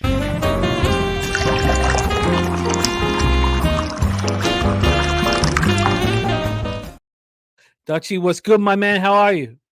Jimmy, the motherfucking bag. The NBA is a hell of a drug. And you're looking at the plug. Yeah, man. Good to be back with you, my man. I'm good. How are you? I'm good, man. I'm excited. I'm pumped up. I went 2-4 in NBA on Friday, and it was upsetting. I lost one by a half point, another by a point. But I feel like I'm seeing things pretty clearly. I had that massive losing streak, sandwiched with the All-Star game, and I feel like I've come out of it. And now I've taken a few days off. I'm refreshed and ready to attack. I've been watching things closely, but not betting them. Let's get right to work. I'm looking forward to hearing your moves on this card. So let's roll. Everybody, it's time for NBA. We start 7 p.m. Eastern. The Toronto Raptors 23-42, 10-23 on the road at the Detroit Pistons, 11-53, 6-26 at home at Little Caesars Arena in Detroit, Michigan. Toronto 4-6 post All-Star break. Fourth fastest pace in the league post All-Star break, 101.84 possessions a game. Shooting the ball pretty well, 47.1 from the field and 35.8% from three. Dealing with a ton of injuries, which we're going to go over. There's my guy, Stu Chaos in the house, saturated, ready to keep eating in the NBA. Detroit, 3-7 post All-Star break, 99.15 possessions a game post All-Star break. That's 12th in the NBA. 46.4 from the field and 33.9 from three. This is a similar number we've seen for Detroit. When they're a favorite at home against a bad team, they've been taking care of business. Now, that's just recently. Of course, they were never favorites against anybody in the first half of the season. This total is sitting. We're going to move back to Pinnacle. We were using Bet Online line movements. Back at Pinnacle, this opened up at 232. It's now at 232.5. Half point move to the over. From a spread standpoint here, we're dealing now with a 3.5. So we've moved a full point. It is juiced towards the Raptors, but we moved a full point. I thought we'd moved a full point. I guess we haven't. This opened up at 7:17 this morning at 3.5, went to 3, back 3.5. So I guess we've had absolutely no movement from the opening line at Pinnacle, exactly where it is, -3.5, -101. Then cash flow wise, you have 80% of the tickets on Detroit and no money percentage, so no help there. On the total, we have 71% of tickets and no money percentage as well. We don't have many money percentages is here on action for some reason. I don't know why that is. I'll refresh. Let's set this up. Raptors coming up their fourth straight loss, 125-119 at the Nuggets on Monday. Scotty Barnes out with a hand injury. Same with Jakob Pertl. Gary Trent Jr. with the groin injury and IQ with the hip injury. And they gave the Nuggets a run for their money. It was wild. Nuggets up 17 or down 17 at the half or plus 1.5. I thought a nice chance to get them plus 3.5, but I couldn't do that down 17 plus 1.5. But, the books know. Toronto got up by 21 third quarter, and then Nuggets just completely took over. RJ Barrett went for 26, 7, and 9. Kelly Olynyk went for 24 and 6. Unfortunately, he had to defend Jokic. And that was not pretty. 35, 17, 12, and 6 steals for Jokic. Pistons coming off their second win in 3 games, 114-97 at home over the Hornets on Monday. Held the Hornets at 38.6% from the field. The Hornets had 4 fast break points all game long. Cade Cunningham went for 22 and 8. Jalen Duren playing very well, 20 and 10. This is game 4 of a 6-game homestand, traditionally a nice place for the home team. Doug says, what a bum fight. Take it away for us here. It's 3-1-3 day in Detroit, says Bo Jackson. Take it away for us here, Dutchie. Raptors, Pistons. Yeah, man. Shout out to our guy, Brent Cook in the building. Justin, I see you, my dude. Everybody show some love. Hit the like button like I'm hitting this plane. A Boston Tea Party. Get you right where you need to be. Believe it. Jim, I don't like this game, man. This is a backwood. I thought you would like Detroit here, though. As you said, I mean, at home, they've been handling business a little bit against these bum-ass teams. They're 2-3. They fucked around and won 2 of the last 3 basketball games. And last time Toronto came to Detroit beat them by 2 points, So prior to that, Toronto had kind of big brother them a little bit, though, beating them 5 straight. So, I mean, it could only be Detroit here, to be quite honest with you. They've been covering their number, too. I mean, the trends, everything kind of points. And shout out to, you mentioned Durant. I mean, he's been hitting his props. He's been doing it, handling business down low. I don't bet Detroit, but Detroit would be the side here. I can't. I mean, Toronto has been a fade with all these injuries. I mean, Scotty Barnes goes down. It's the whole goddamn team, it seems. Yeah, I'd love to fade the Raptors after playing the Nuggets so tough. And out the altitude, tough game. That they played tough in that game. And when we saw them on Thursday's show, the Pistons were very public against Brooklyn, and they won. They took care of business, 1 by 6 and covered. So that's just a very similar spot here. Detroit's very public. It's not really where I want them. I can understand anyone saying Pistons or nobody. At this point, I don't know if I understand. I'm going to wait for the market to mature a little more. I didn't realize that this opened up at 3.5. I thought it opened up at 2.5 because that's where I saw the Pistons available for me at Bet365. That's fascinating that it would have moved from 3.5 to 2.5 there. And that's something I wouldn't expect. Now it's back at 3.5. So I'm going to hold off. I don't want the Raptors, but I also, don't want to be on a very public situation with the Pistons. Although it was the exact same thing with Brooklyn and they covered. So why don't we see what it was on Monday, if you don't mind, how public it was on Monday. On Monday, they weren't public at all. Now they had all the cash. That ended up 38% of the tickets and 93% of the cash. Yeah.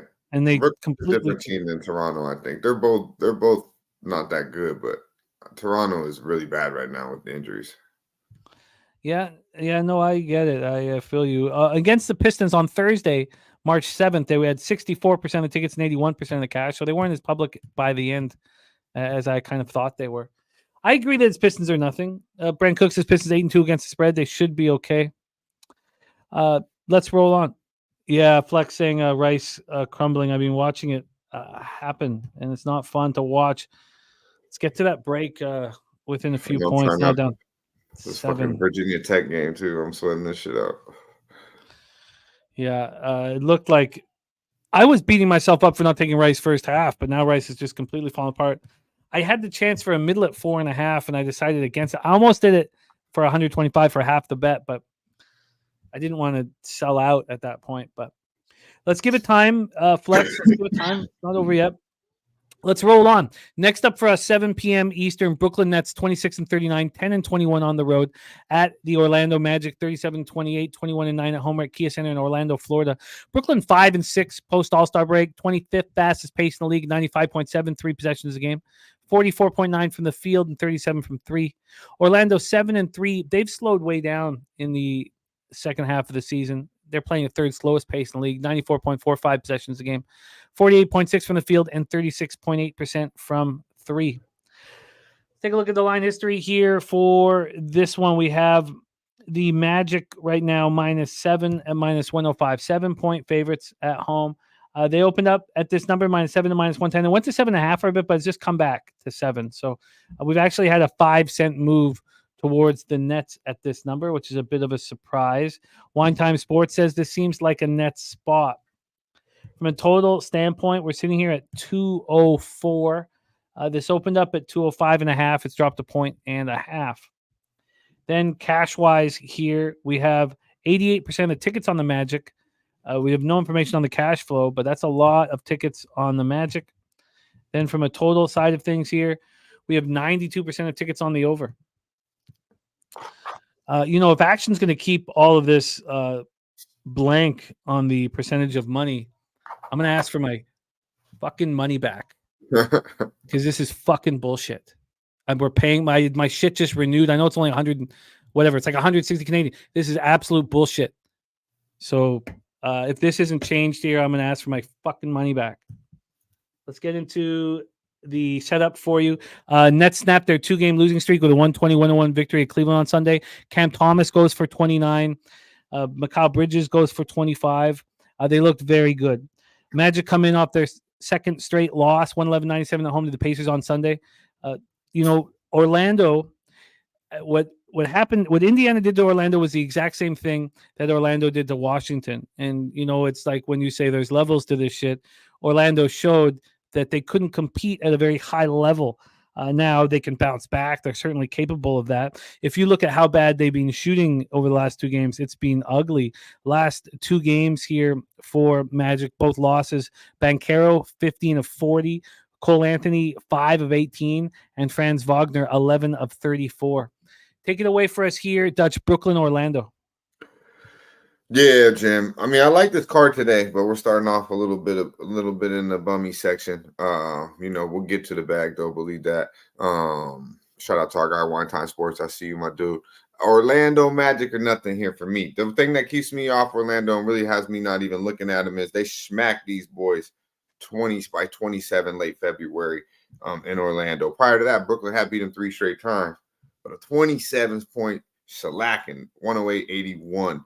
In Orlando as a 6.5-point favorite, as we have right here, pretty much. 10-21, these boys, the Brooklyn Nets, are on the road. Man, I can't really back these boys on the road. If you're taking the 7, you're going to be just holding your breath. I think to see a backdoor cover here. Orlando's 21-9 at the house. Pretty solid on the home court.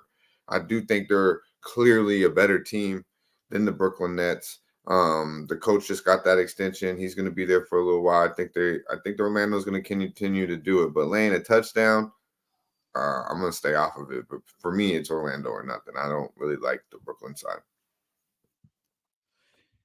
Yeah, you have to think that the Magic will bounce back here against Brooklyn. I get it. Von Polo also liking the Nets here. I mean, if I was betting this solely on market, I'd be on Brooklyn. Ron Crawford spreadsheet play of the day is on the Orlando Magic. So Ron liking the Magic at 7. I mean, yeah, they got embarrassed at the house against Indiana. They got him. I expect them to kind of bounce back. I stayed off that game. Shout out to BJ. He tuned in on Sunday on All About the Hoops. We did a little All About the Hoops on Sunday. It went well. And BJ came in and took Indiana as his best bet, and clearly handled business in Orlando. After getting smacked, Orlando got smacked in New York, so by big time, embarrassing. So you would expect Orlando to bring their A game tonight, in my opinion. And that was a victory for us on Friday, the New York Knicks in that spot. Yeah. But yeah, I don't find. I do not want to fade Orlando off of this, but I mean, this feels like the perfect time to back Orlando. Nets feeling good about themselves, 19-point victory. Orlando in this race for the division, not that it matters that much, struggling with 2 losses, but the market I don't find appealing. Maybe it's just a real sharp number at 7. Yeah, Jimi Hendrix, if you can get the over at 221 in Detroit, Toronto, you're getting it 11.5 points better than the line. So whenever 12 points better than at Pinnacle. So you're getting an enormous advantage if that's in your contest, because that line's at 232.5 or 233. So if you get a chance to, bet the over 221, I would say yes, that would be the move, obviously. NCAA spreadsheet play today is Kansas for Ron Crawford. So backing the beaten up and injured Kansas Jayhawks. Expect the Jayhawks to beat Jayhawks, just like Justin McKelvey. So Ron Crawford and Justin McKelvey both on Kansas. Can't believe they're getting 2.5. I guess they are pretty beat up, huh? Oh, they're just, they're. But I want them to step up here so badly. Leave their hearts on the floor so we can fade them tomorrow. Let's roll on. Next up for us, 7:30 p.m. Eastern. Stimmy OG will lead us into the Chicago Bulls Indiana Pacers spot, because Stimmy OG has given us big. He's big on the Bulls plus 4.5 and money line and team total over. We're at Gainbridge Fieldhouse in Indianapolis, Indiana. Let's start with the line history here for this one. Line history wise, we have Chicago right now down to 4 at Pinnacle. There are some 3.5s out there, down to 4. This is right where it opened. So we've had 2 cents of movement towards the Bulls. From a total side of things here, we're dealing with a 229.5. It's opened up at 231. So a 1.5 move towards the under. Then we'll go to the cash for Von Polo, also looking at the Chicago Bulls here. Bulls have 27% of tickets and 87% of cash. 75% tickets on the under. Wine Time says he loves the Bulls in this spot. 2-unit play for him. And Ron Crawford, NHL spreadsheet play today is Vancouver and Casey DeSmith. DeSmith season now. Wow. I'm very excited about watching that game, but I did not move on it. So look at that. The spreadsheet trusting 2 teams with injury issues. That's fascinating. Thank you for sharing that with us, Ron, my man. So here we go. Let's set this table up for our guy, Dutch. Chicago 5-5 post All-Star break, playing 19th fastest pace in the league, 96.88 possessions a game, 44.5% from the field and 33.5% from 3. They're not shooting the ball well. They're playing decent basketball. Indiana 6-4 in their 10 games post All-Star break, 101.8 possessions a game, 49.7 from the field and 35.5 from 3. Bulls coming off their second straight loss. It was ugly, 127-92 at home to the Mavericks on Monday. And this is the first of a back-to-back. They host the Clippers tomorrow night. Pacers are on the second half of back-to-back after a very impressive 121-111 win at OKC last night. Miles Turner went for 24. Halliburton had 18 points and 12 assists. And, Indiana's defense looked bad all year long. They held Oklahoma City to 111. Oklahoma City averages 120.8. And they got bad news. Benedict Mathurin, 14.5 points a game, done for the season. Siakam, in his time with the Pacers, 20.5 points per game, 7.2 boards. He went for 18-11 on Tuesday. And this is their third game in 4 nights. Top Crocodile says the Masterclass boys on the Bulls, but not LJ from H-Town. He's on the Pacers. So until LJ said that, there was not one thing that I found appealing about the Pacers until now I know that LJ's on them. But other than that, why wouldn't the Bulls be able to stay within the number after getting embarrassed against a team that's on the second half of a back-to-back, against a team that's in their third game in 4 nights? Well, why wouldn't they be live? Take it away, Dutch. Bulls, Pacers. Yeah, man. Shout out to our guy, LJ. I see you, my guy. Nunya in the building. Yeah, this one's tough for me. I like the Bulls, I do, but I have a fucking I don't know what it is with these Indiana Pacers, man. Like, if I fade them, they take my money. If I bet on them, they take my fucking money. Yesterday, I was on the Thunder, man. I took it on the chin. They went outright in OKC. Huge win. This is clearly a Chicago spot here. Chicago just went on the road and just played very well. I mean, I was all over Dallas first half full game. Chicago coming back, having one day off that very, very impressive road trip where they beat Sacramento, Utah, Golden State, and then played LA Clippers. Really covered first quarter, first half, and then barely didn't cover the full game, but played a pretty good game in LA as well. Come back, get smacked from start to finish, down 20 plus from Luka and the motherfucking boys. So I look for Chicago here, and then you get Indiana off a huge win in OKC, traveling back. You said it all, Jim. So it's Chicago or nothing here, but I just can't go against the better team in Indiana. Chicago did beat Indiana last time. Chicago went to Indiana, and then most recently, Indiana smacked Chicago around a little bit. So it's East Coast game. I think these two teams don't really preferably like each other to the most part. I would expect Indiana to try to get this game done at the court, but it is clearly a Chicago Bulls spot. Probably should be on Chicago here, but I just have such a bad read on Indiana, Jim. I'm going to stay away from this game, but I could clearly understand. And I seen everyone in the chat was just Chicago huge until you said LJ came through. But yeah, everything to me says spot and to the trend says Chicago. I'm going to be on Chicago. I'm going to move on Chicago as soon as the show ends. You can get 4.5. I can't get 4.5 anymore. No. I will have to pay for it if I try to get it. It'll be too expensive. I'm just going to take the 4. I'm fine with the 4. Yeah, I think the 4 is probably good money. I should probably be with you there. Don't like being on the other side of LJ, but there's just too much to like for me with the Bulls. Okay, let's roll on. So that's my first spot. I'm on the board. Next up for us, 7:30 p.m. Eastern, we have the rematch of the NBA championship last year. Denver Nuggets 45 in 2018 and 14 on the road. The Miami Heat 35 and 29, 17-14 at home at Kaseya Center in Miami, Florida. Denver 9-1 post All-Star break. 14th fastest pace in the league, 98.52 possessions a game, hitting 53.1 from the field, 37.4 from 3. Miami post All-Star breaks hitting 39.9 from 3. That's without the services of Tyler Hero, who remains out with the foot injury. Then 48.3% from the field. So they are shooting pretty well despite not having Hero and not having Kevin Love. Not that they need him for a shot, but he does open things up. Also, Jimmy Butler missed practice on Tuesday with an illness. He is expected to play, but he was not around on Tuesday. This total sitting at 216, opened up at 214.5. So we have a 1.5 point move to the over. Von Polo on Heat money line. Jarek White also on Chicago +4. And Justin McKelvey and Von Polo both looking at Heat. McKelvey on Heat first half. So let's grab the spread for this one. This is sitting with the Heat +3.5, -103. They opened up at 4.5. So we have a 1 point move towards the Miami Heat. Cash flow wise, you have 43% of tickets and 87% of cash on the Nuggets. 87% of cash on the Nuggets and a 1 point move towards the Heat.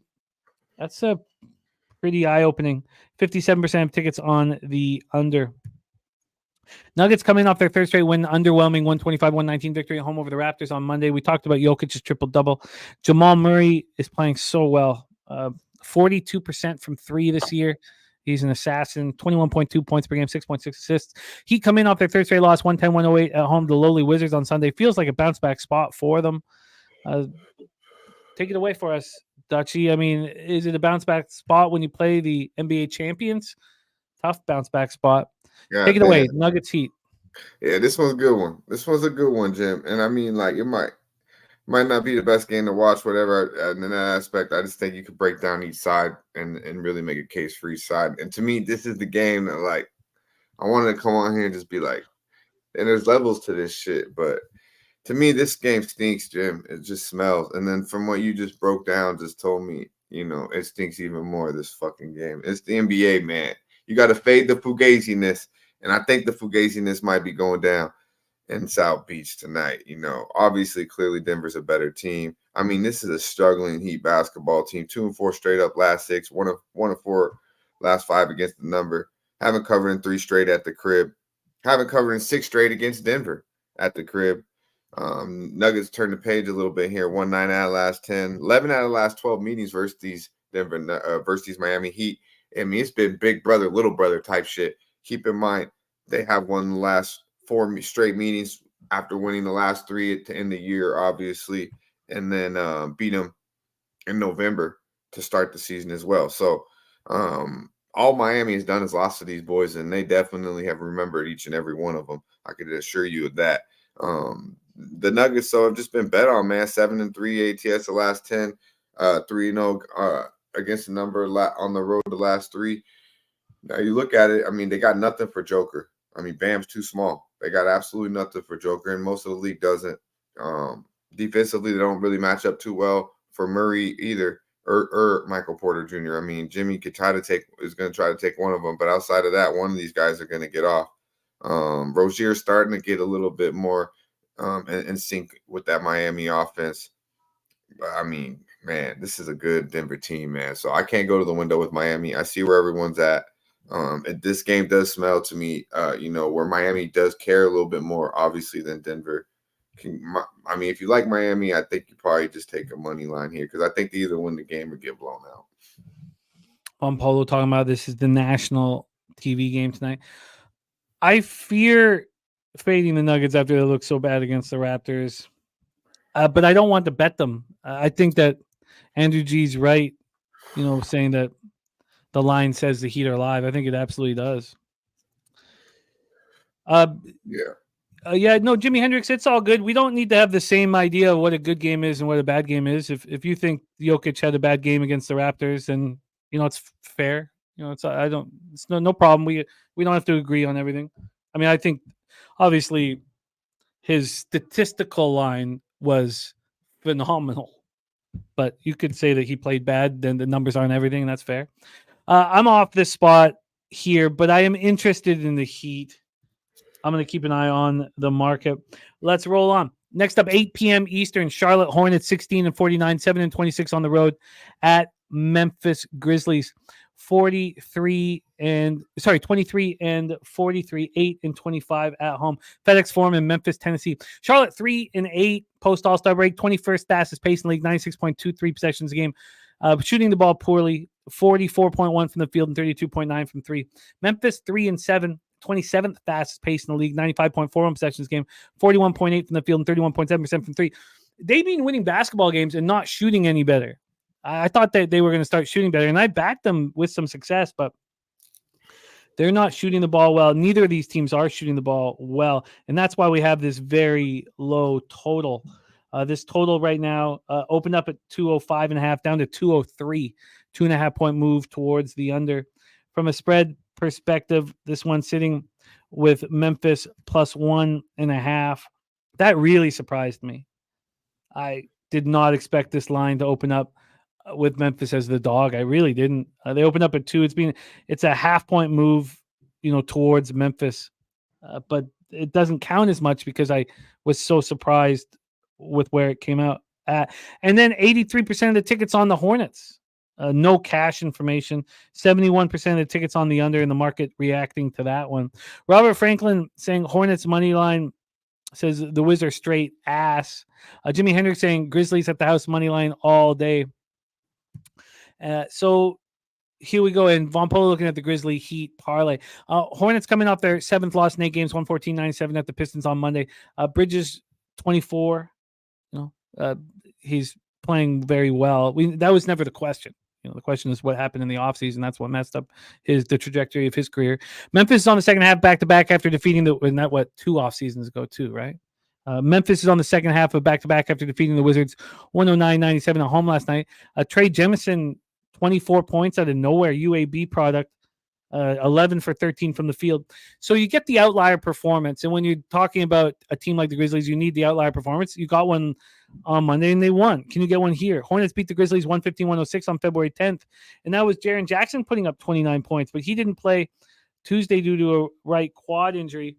So is there a chance he'll be there in the second half of back-to-back? And if there's no chance, then this line does make sense, if there's no Jaren Jackson. So let's just quickly see the last update here on JJJ.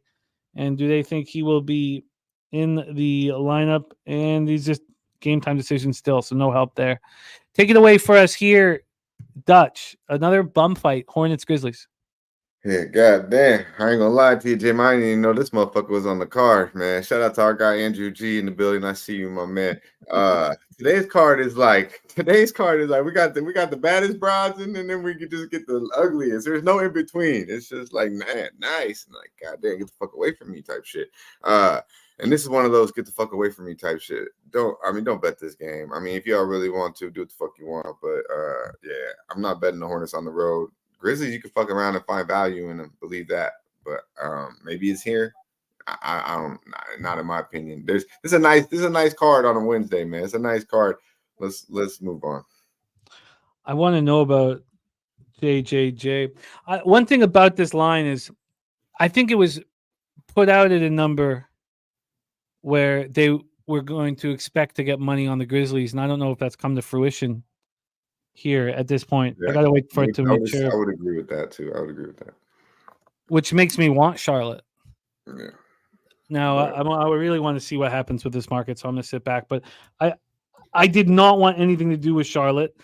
But you guys know that's why I talk about the Undoing Project so much. It's because I've been cashing with Memphis, and so I have that in my head. I want to go right back to the well. Let's roll on. Next up, 8 p.m. Eastern, we have the Cleveland Cavaliers, 41-24, 19-11 on the road at the New Orleans Pelicans, 39-25, 18-12 at home. Smoothie King Center in New Orleans, Louisiana. Let's get right to the line history for this one. We have Cleveland right now +6 and -111. They opened up +7, so they've had the 1-point move towards the Cavs. The Cavs are also juiced as well, so pretty legit 1-point move there. From a total side of things, dealing with a 216. This is opened up at 215, so we have a 1-point move towards the over.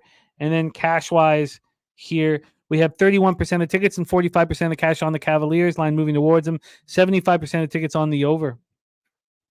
Cleveland, 26th fastest pace, shooting the ball decent, not quite as good as Pelicans, but 46.1 from the field, 38.2 from three. Pelicans 6-3 post All-Star break, 13th fastest pace, 98.89 possessions a game, 48.6 from three and 41.8. 48.6 from the field and 41.8 from three. Cavs coming off their third loss in 4 games, 117-111 at home to the Suns on Monday. No Donovan Mitchell. He's missed 7 straight with the knee injury. No Evan Mobley, no Max Strus. Those are big pieces to this Cavalier puzzle. When we take a look at the expectation right now is Spider's a game time decision, but Strus out, Mobley out, Dean Wade out, Ty Jerome out. So a ton of injury issues here and none for the Pelicans. Pelicans are rolling right now and feeling good about themselves health-wise. But Karis LeVert stepped up, third double-double, past 8 games, 17 points, 11 assists, 6 boards. This is their third game in 4 nights. So Pelicans coming off their fourth straight win, 116-103 at Atlanta on Sunday. This is a fresh team ready to go. I'm surprised that the market's moving towards the Pacers. But Von Post says Cavs my best play today. Trey Murphy went for 28 in that win over Atlanta. It's 4th time last 6 games he scored 25 plus, really becoming a I'm big liking piece that of the kid a puzzle. lot, man. Yeah, he's so impressive on the outside. Take it away for us here, Dutch. Cavaliers, Pelicans. Yeah, man. I love the Pelicanos here. This will be my first official double up spot here. Pelicanos, man, they've been playing good ball, Jim, and most importantly, they're playing that defense. This team is playing led by Herb Jones, who's one of the more elite defenders in this league. But they're playing some fucking defense. Shout out to the coaching staff who's got these guys bought in on the defensive floor, because you don't see that shit every night in the NBA. God damn it. 1-4 straight, allowing 99.5 points per game in that span. These motherfuckers ain't even giving up a hundo. Won by 19 in Cleveland, December 21st. And these Cavaliers, man, it's the total opposite, as you said, with the Cavalier, the Pelicanos healthy. Trey Murphy, nice. I mean, they got all these guys running. They're 9-10 deep out there with Alvarado out the bench, Larry Nance back in the lineup. They got Najee Harris giving them good minutes. I mean, this is a loaded team right now, to be quite honest with you, when everyone's healthy. And now CJ's out there ready to split the court for him. But I just think, the Cavs, man, they're beat the fuck up. And the line movement, I can explain it, Jim, because obviously now this is probably will be Donovan Mitchell's first game back. I don't give a fuck if he plays or not.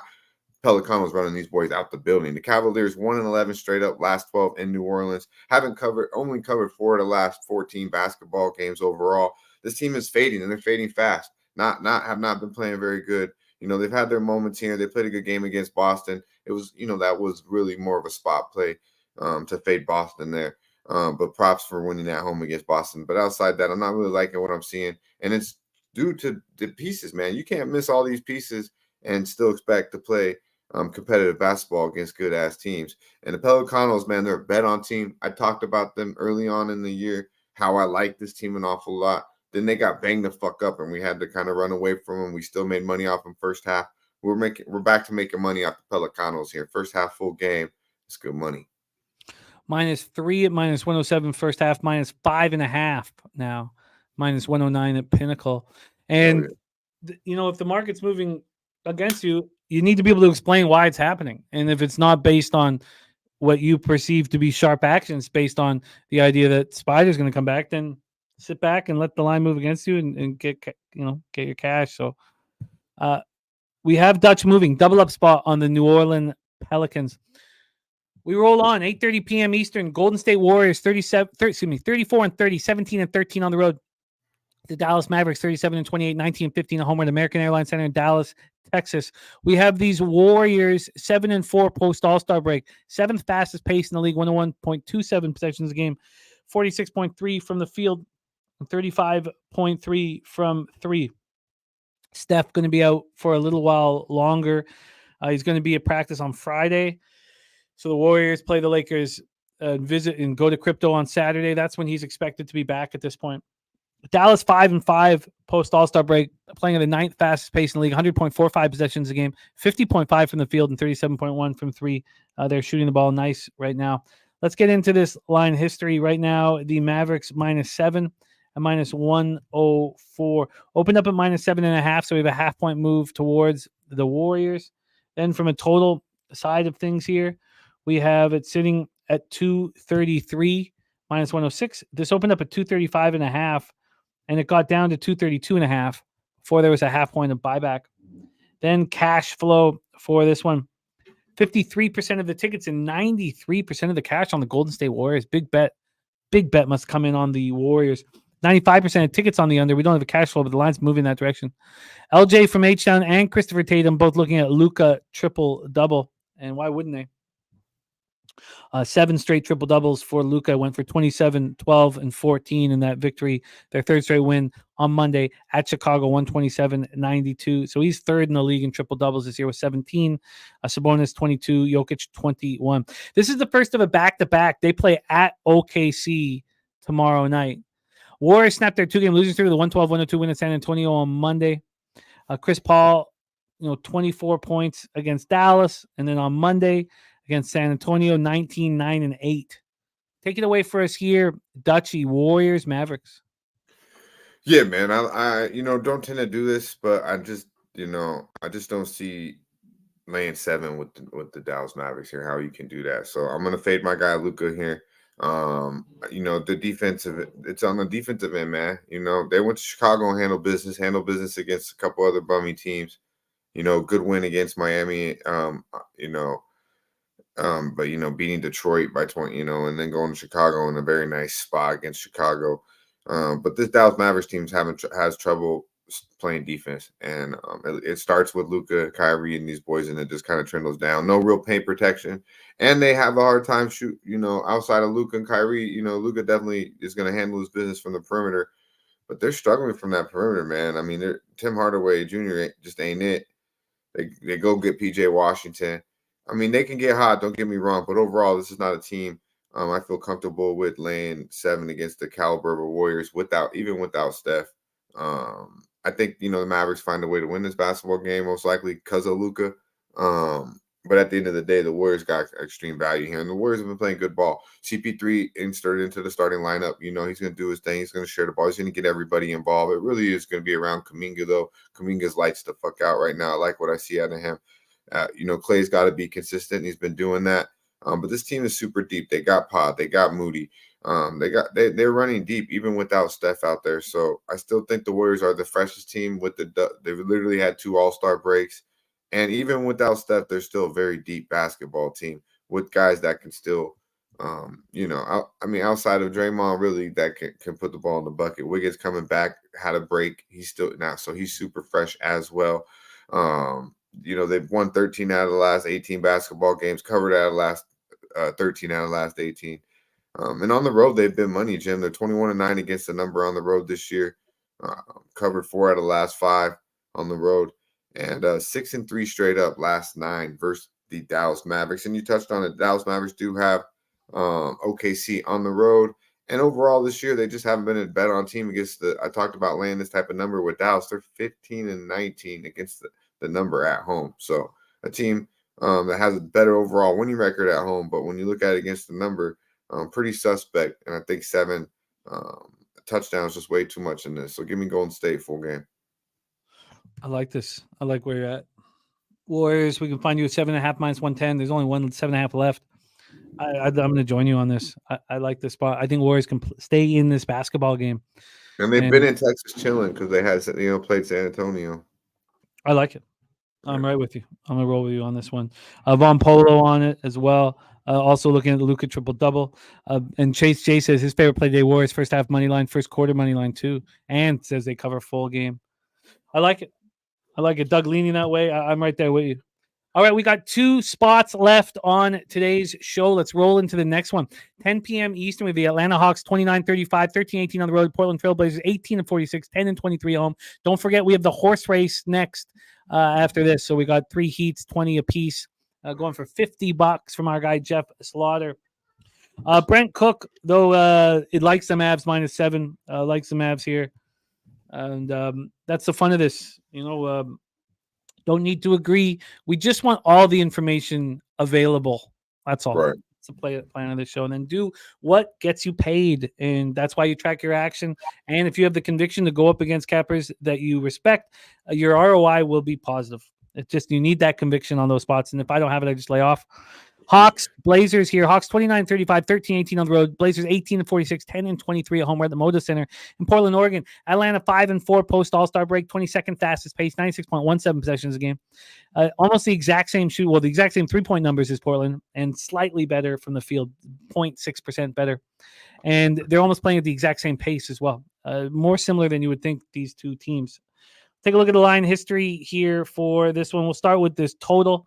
This total is sitting at 217.5 minus 109 to the under. It opened up at 216.5, so we've got a 1-point move towards the over. And then from a spread perspective, this one is sitting right now at -3.5, juice to Atlanta, -3.5, minus 109. So we have 4 cents of movement towards the Hawks. And then cash-wise, coin, yeah, I'm trying not to pay attention to it as best I can, as I know Dutch doing the same. We're trying to stay focused on the task at hand, not what's happening to our cash. Here we have the Hawks with 88% of the tickets and the line not moving. I found Portland appealing in the original cap. I find it more so now. 77% of the tickets and 90% of the cash on the under.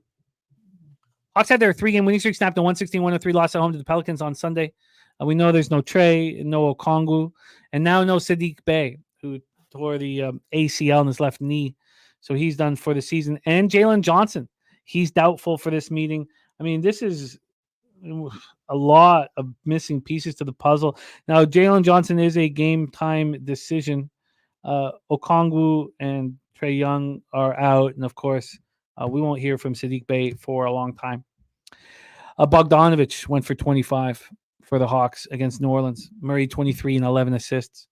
He's coming off that 41-point road win over Memphis Grizzlies. He's playing very well. Blazers coming off their 4th loss in 5 games, 121-99 at home over the Celtics on Monday. They've lost 10 of 11. They're 1-3 on the 6-game homestand. I love Game 5 of a 6-game homestand.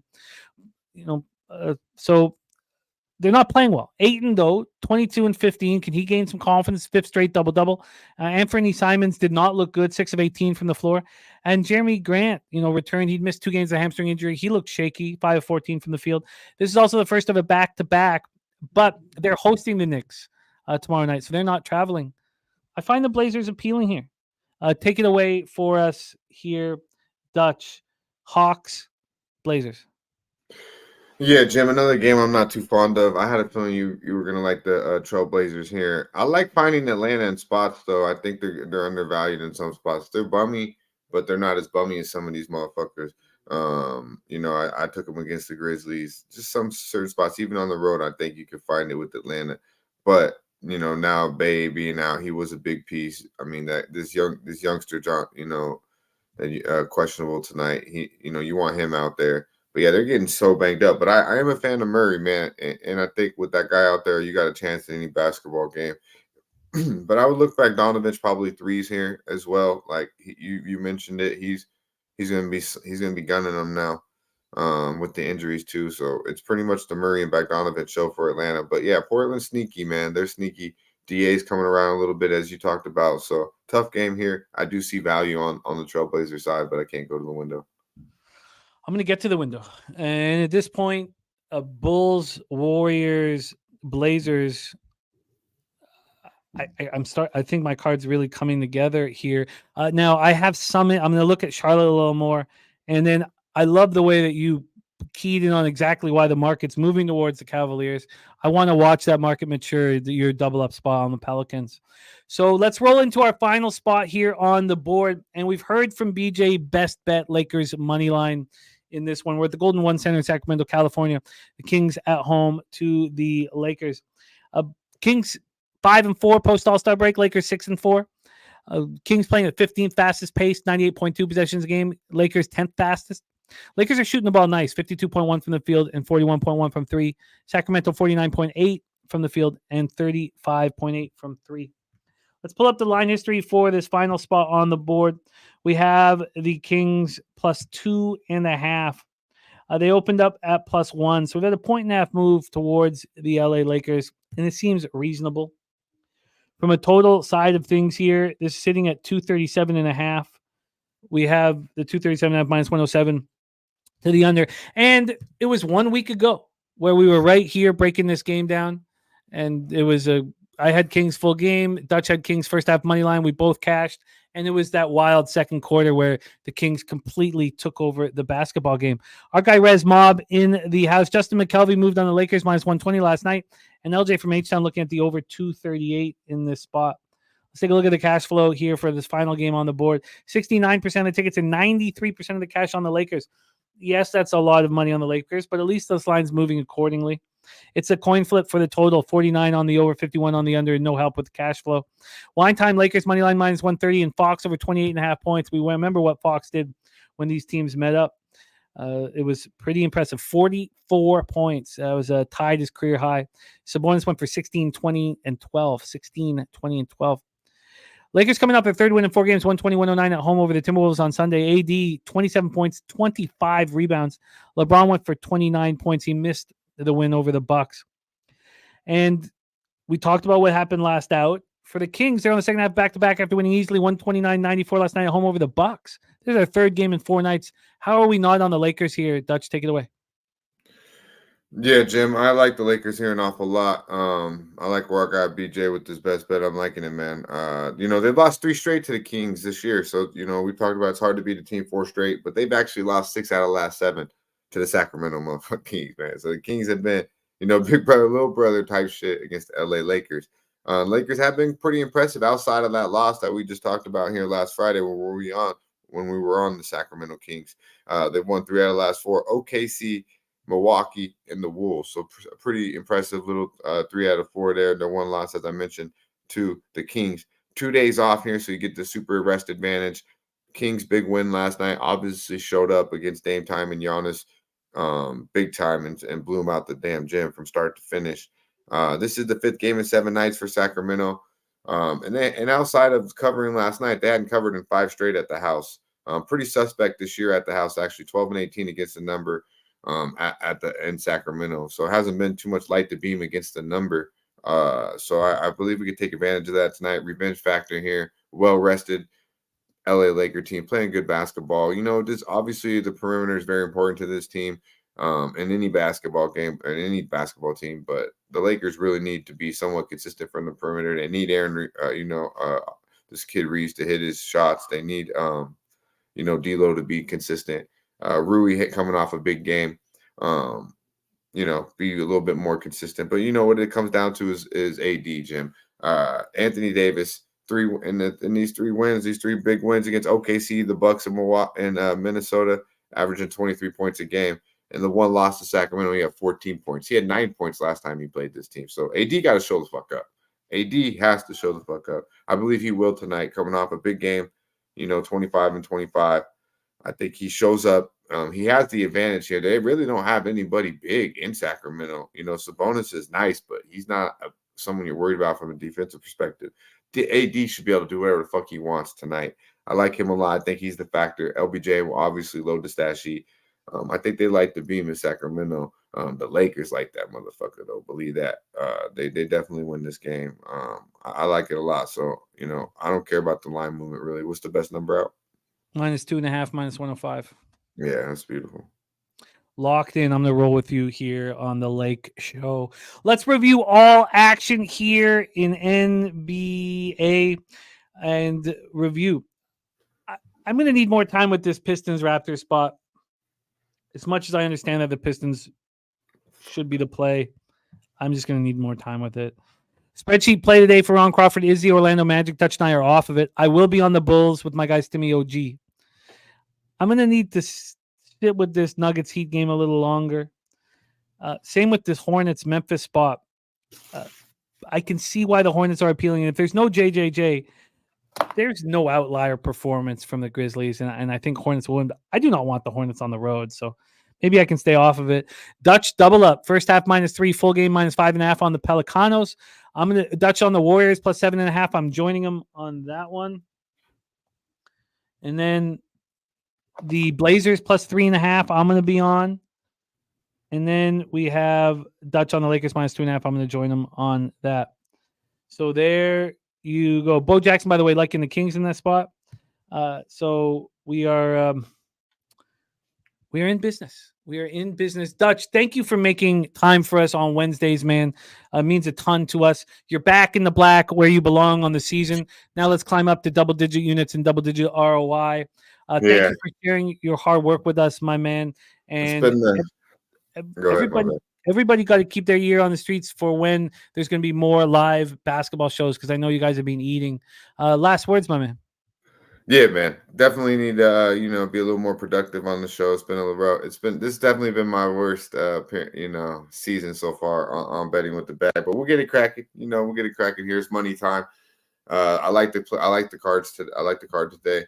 But yeah, check it out, man. All About the Hoops has been really good, profitable show. We went live with the pimp. Shout out to the pimp, Mikey Money, on Sunday. We'll go live again this Sunday. All About the Hoops. Whenever Dabby Cab and them, if they want to do it tonight, I don't know for sure, but definitely Sunday, the matinee spot, 3 p.m. Eastern time, we'll be live rocking and rolling All About the Hoops. We appreciate everyone who vibed out with us, but always support the channel. We've been making a lot of money, so definitely give back by subscribing and be part of this fucking pony race we're about to have here. Appreciate you, Jim. Y'all stay fresh. Respect. There he is, Dutch boy fresh. It's a battle with Rice and Wichita State. Both teams just went for threes. We're right where we want to be, man. Right where we want to be, but a long way to go here. 10 minutes and 51 seconds left in this one. And, on the money line, even though they're up one, it's still even money. So we got a long way to go to get to the paper, but the paper is in our future. Jose, my friend, how are you? Jimmy, it's nice to see you as always. Hello. How was your vacation? It was great. I'm refreshed. I'm excited. I can't wait for next week. How is your new apartment? I didn't have hot water. I learned that yesterday. Got that fixed, hopefully. Still haven't showered here, unfortunately. I've had to go home for that. But there's a little bit of a leak, and it's all right. We're just figuring things out left and right. But it's a good time. I can't wait to have you come over here, obviously, because I'm sure you'll be very interested to see the Bachelor pad, I'm sure. But it's exciting to think that we're only like a week away from Palooza, Jimmy. It feels we've been talking about it for months, and now we're right here. So it's very exciting stuff. I can't wait to see everyone, Joey and all those guys, and cannot wait. I'm so excited. I'm so excited for everybody to be hanging out together. It is horse race time. Jose, we've broken up the field into 3 heats. Is that right? Yep, 3 heats. We're just prepping. This is semi what we're going to be doing at Palooza. Again, we'll be racing the horses live in the bar as well. So that's going to be a great fun. I can't wait for that. Heat 1. I know. Yeah, I know. Fucking hot water. Who would have thought? Who would have thought that I had to go the extra mile for hot water? But yeah, I can't wait. I'll go tell you guys the heats right now as I've got to mute these things. It's going to blast in my ear.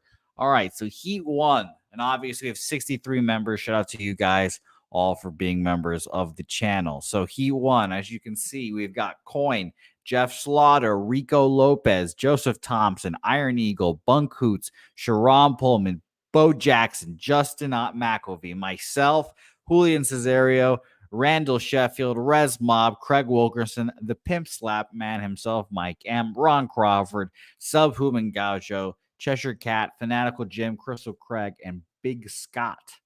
Big Scott to round out Heat 1. By the way, do I sound do I have more bass in my voice now with this new microphone? Do I sound like a man now a little bit? Yes, you do. Yes, you do, man. Thank yes, you. you do. I like it. I like it. All right, you call the first 30 seconds. I will close up shop here. Heat 1. Thank you to all the gold members out there. Let's see who gets the $50. Jose, take us home. Let us see. And by the way, Jimmy, I am going to get a haircut today. So there's more news as well. Every time I come on here, I get at least one comment. What the hell is up with your hair? Don't worry, guys. Getting a cut today. But we're racing in San Antonio no matter what. And we're off here. I can't wait for the maintenance man to storm into my apartment and look at me calling these horse races like a fool, saying, is there a horse in there? And he has to pop his head and see, because these horses are running. Mike M right now in the lead, Coin, Subhuman Gaucho right there, all in the mix. Remember, Jeff Slaughter in here as well if he wins.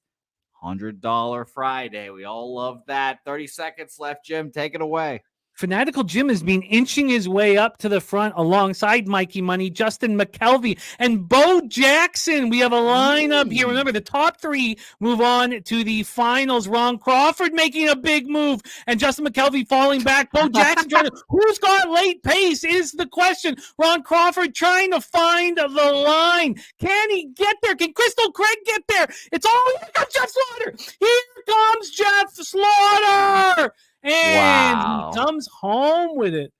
Jeff Slaughter, Julian Cesario, and Rico Lopez are our top 3 here. Moving on to the finals. Remember, if Jeff Slaughter wins, it is $100 up for grabs on Friday. Well, that was very, very exciting. Jeff Slaughter with a ton of late pace.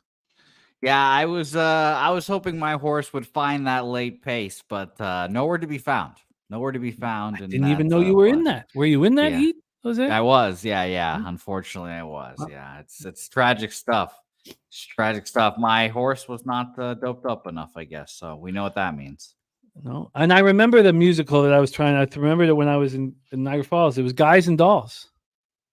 Sure, Barbie. I got the horse right here. His name is Ben Revere. That opens up the musical. Let's get the second heat up here. Who's in it? Jose, who's in it? Race heat number 2.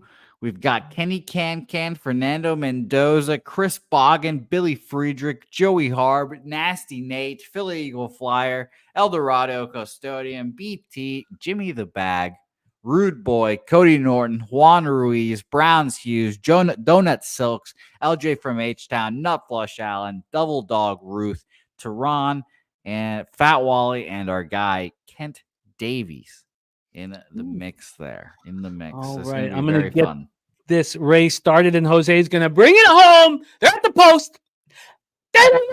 We are off and racing. There's the Eldorado Custodian firing out with a ton of love. Same with BT. Jimmy the Bag right in position to pounce. Joey Harb also in business. Fernando Mendoza. And here comes Billy Friedrich and Nutflush Allen. Billy Friedrich and Nutflush Allen, different sides of the field, but moving forwardly. And Billy Friedrich trying to get his nose up front, but that's all she wrote from Billy Friedrich. Say goodnight, Billy Friedrich, as you are moving in the wrong direction. Juan Ruiz, a 2-time champion up front. Take us home, Jose. Sure. Juan Ruiz, Nutflush Allen, Kenny Can, Philly Eagle Flyer in the mix. Where's old Jimmy the Bag in here? He's in the mix. Nasty Nate in the mix here as well. No. 17 seconds left. There's a falling back. Oh, wait. 13 seconds left. Here he comes. Late pace. Here he comes. 10 seconds left. James the Bag is coming. Here he goes. 5 seconds left. Jason. Jimmy is going to make it. Is he 2 seconds? Top three. Yes. Jimmy survives and advances to the next round. Survive and advance. It's March, baby. Wow. Billy Friedrich gets in the mix. Our guy, Jason Meyer, a.k.a. Eldorado Custodian, in here as well. And Jimmy the Bag. Survive and advance. Stuff. Man, here we go. Moving into our final heat here. Come on, Rice. Moving into our final heat here. How are we doing, waiting- Rice? They're up by 1. Wichita State has the ball. 9 minutes left. All right, not bad. Not Should bad. bring Carter in here. I cashed with him in my arms. That is true. Friday. Maybe I need him for the good luck, but I don't want him to see the horrifying nature of what his father does.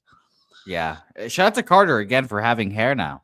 Yeah, looking good. Good looking cat. Huh? Getting there. cat. Getting there. Yeah. All right. Heat 3. Ricky Levine, Kelly McGinnis, Sam Colmer, Gerald Jones, Preston Ekdahl, Ricky Bobby, Director 97, Conor Mac picks, Big Show, Vincent Ramirez, Old E, Chosen One, Saturated Dutch Boy Fresh, Juan Chavez, Nunya, Dabby Cab, Tori Coker, K Wolf, Billy Briz, and Smoke and Mirrors in there as well. And by the way, Saturated also begging for Carter as well. He won as well with him as well. So shout out to Carter as well. Yes, it is a stack card here from this Heat 3. Shout out to Old E. Let's get it cracking. We're off. We're racing here again in San Antonio. Kelly firing off there. Old E in the mix as well. Look at this field we've got here. Pack of heavy hitters. We've got both of the Medicaid Monday boys, Dabby Cab and Dutch in this as well. Billy Briz in the mix. Dabby Cab climbing up to the lead right now. 38 seconds left in this race. What is going to happen? Sam Colmer in the mix. Saturated, Chosen One. Jimmy, take us home. Who's taking this last 3 spots? Sammy Colmer moving forwardly, trying to create some distance. But oh no! Sammy, no! Sammy, no! Sammy's done for. But Ricky Levine moving up. Oh, no, Ricky! No, Ricky! No! Ricky gone and done. Billy Briz, though, up front. Billy Briz trying to come home with it. 10 seconds left. Can Brizzy get it home? We are moving towards our. Here comes Smoke and Mirrors. Smoke and Mirrors. Wow, Oh, God. That's one fresh. That's one fresh out of nowhere. Wow. Dutch firing. Dutch Boy Fresh, Smoke and Mirrors, and Vincent Ramirez on to the finals. Tori Coker might be sitting there going, how the hell am I not third?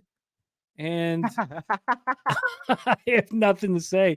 Tough break, Tori. Tough break, my man, Yeah. Tori. Every right to be angry. And we have laser guided, systems here at Pub Sports Radio Gold Member Raceway. So what can we say? Tori Coker has every right to be extremely upset. But it's always the vantage. Like, what angle are you looking at it from? Usually the outside horse has the better, but sorry, you got ganked. You got ganked. All right. Ganked. Well, Jimmy, when we do this on Friday, we should also throw the last place of each heat as well in this final race as well. Just what a great idea. Spice this up. Yeah. That's a very interesting idea. I like it. All right. The finals here, $50 up for grabs. $50 up for grabs. Our finalists: Vincent Ramirez, Smoke and Mirrors, Dutch Boy Fresh, Jimmy the Bag, Billy Friedrich, El Dorado Custodian, Rico Lopez, Julian Cesario, and our leader, Jeff Slaughter. We're going for a minute and a half, right? A minute and a half? Yeah, we're letting the horses really eat here. All right. I will do the opening 45 seconds, and then Jose will take us to the wire. They're at the post. Thank you to all our gold members. And we are off and racing. Jeff Slaughter with some early pace, trying to get a lead. Billy Friedrich also wanting to get involved. I don't want my horse. I want my horse right where it is. I want just casual. Be very casual. Sit back, relax. Let Jeff have as much run as he wants. Because what's happening now, Jeff? You're moving in the wrong direction. Billy Friedrich now poking his nose up into the lead. We are into our final minute. Dutch Boy Fresh moving forwardly throughout. And here comes the El Dorado Custodian, Jason Meyer, moving up as well with Dutch Boy Fresh. We have 50 seconds left in this race. And here comes Smoke and Mirrors and the aforementioned Jimmy the Bag. 45 seconds left. Take me home, Jose. Take me home. Let's see how Jimmy the Bags jockey does today. Julian Cesario chilling in the back, lying in wait. It's Smoke and Mirrors, the bag. Jason Meyer, Rico Lopez, and Jeff Slaughter all battling it out here. 30 seconds left. Who's gonna want it? Who's gonna dig down deep? Who's going to dig down deep and claim $50? Or is Jeff going to say, nay, this is $100 Friday? What are we going to do here? 13 seconds left. This is where the money is made and won right now. Vincent Ramirez is making a charge. Billy Friedrich and Jimmy the Bag. It's Billy. It's Jimmy. It's Billy. It's Jimmy. Up from nowhere. It's Billy Friedrich coming home with the cashola. Wow. Second place, Dutch Boy Fresh. In third, Jimmy the Bag. If we were, hammered at the South Town right now, I would have got paid. That would be 10% of the pot for me, 30% for Dutch, and 60 for Billy Friedrich. So just get a little taste of it. Top three will get paid once we get to the final race, which will all be seen on our live stream. Yep. I'll be seeing. Congratulations to Billy Friedrich. What a great guy is. Oh, there's Tori Coker in the chat. Yes, he's nonplussed, but he's handling it very well. Billy Friedrich, you are a class act and a great friend. Thank you for all that you do for the channel. Thank you for being a gold member. Thank you, all of you, for being gold members. Billy Friedrich now $50 richer. Next race on Friday, Jose. Next race on Friday. I'm always excited about this. It's my favorite parts of the program, obviously, just racing the ponies, and the midday afternoon bets that everyone sweats out during the show are also very enjoyable as well. But shout out to everyone watching. Even more enjoyable when we're in person. Let's review all action here before we put a bow on this. CMac and I heads up at the Enterprise Center in St. Louis, Missouri. He's on the Blues plus 140. I'm on the Kings -1 at plus 102. CMac's on the draw, Nashville, Winnipeg plus 340. CMac's on the Oilers first period -0.5 at plus 122. I'm on the Oilers full game -1.5 -110. Spreadsheet play today is on our Vancouver Canucks. Ron Crawford spreadsheet play today on Vancouver Canucks. Then Razor Sharp Picks gave us Xavier Moneyline. That game pops off, I believe, in 28 minutes? Maybe it's at 4 p.m., but Razor gave us Xavier. For our guy, JT, Florida State, BYU, and Rice. Possible excellent start for him. From CMac, he gave us UCF plus 6. He also gave us that first half under that opened up the whole show. A bunch of you guys rolled with him on St. Joseph's, George Mason.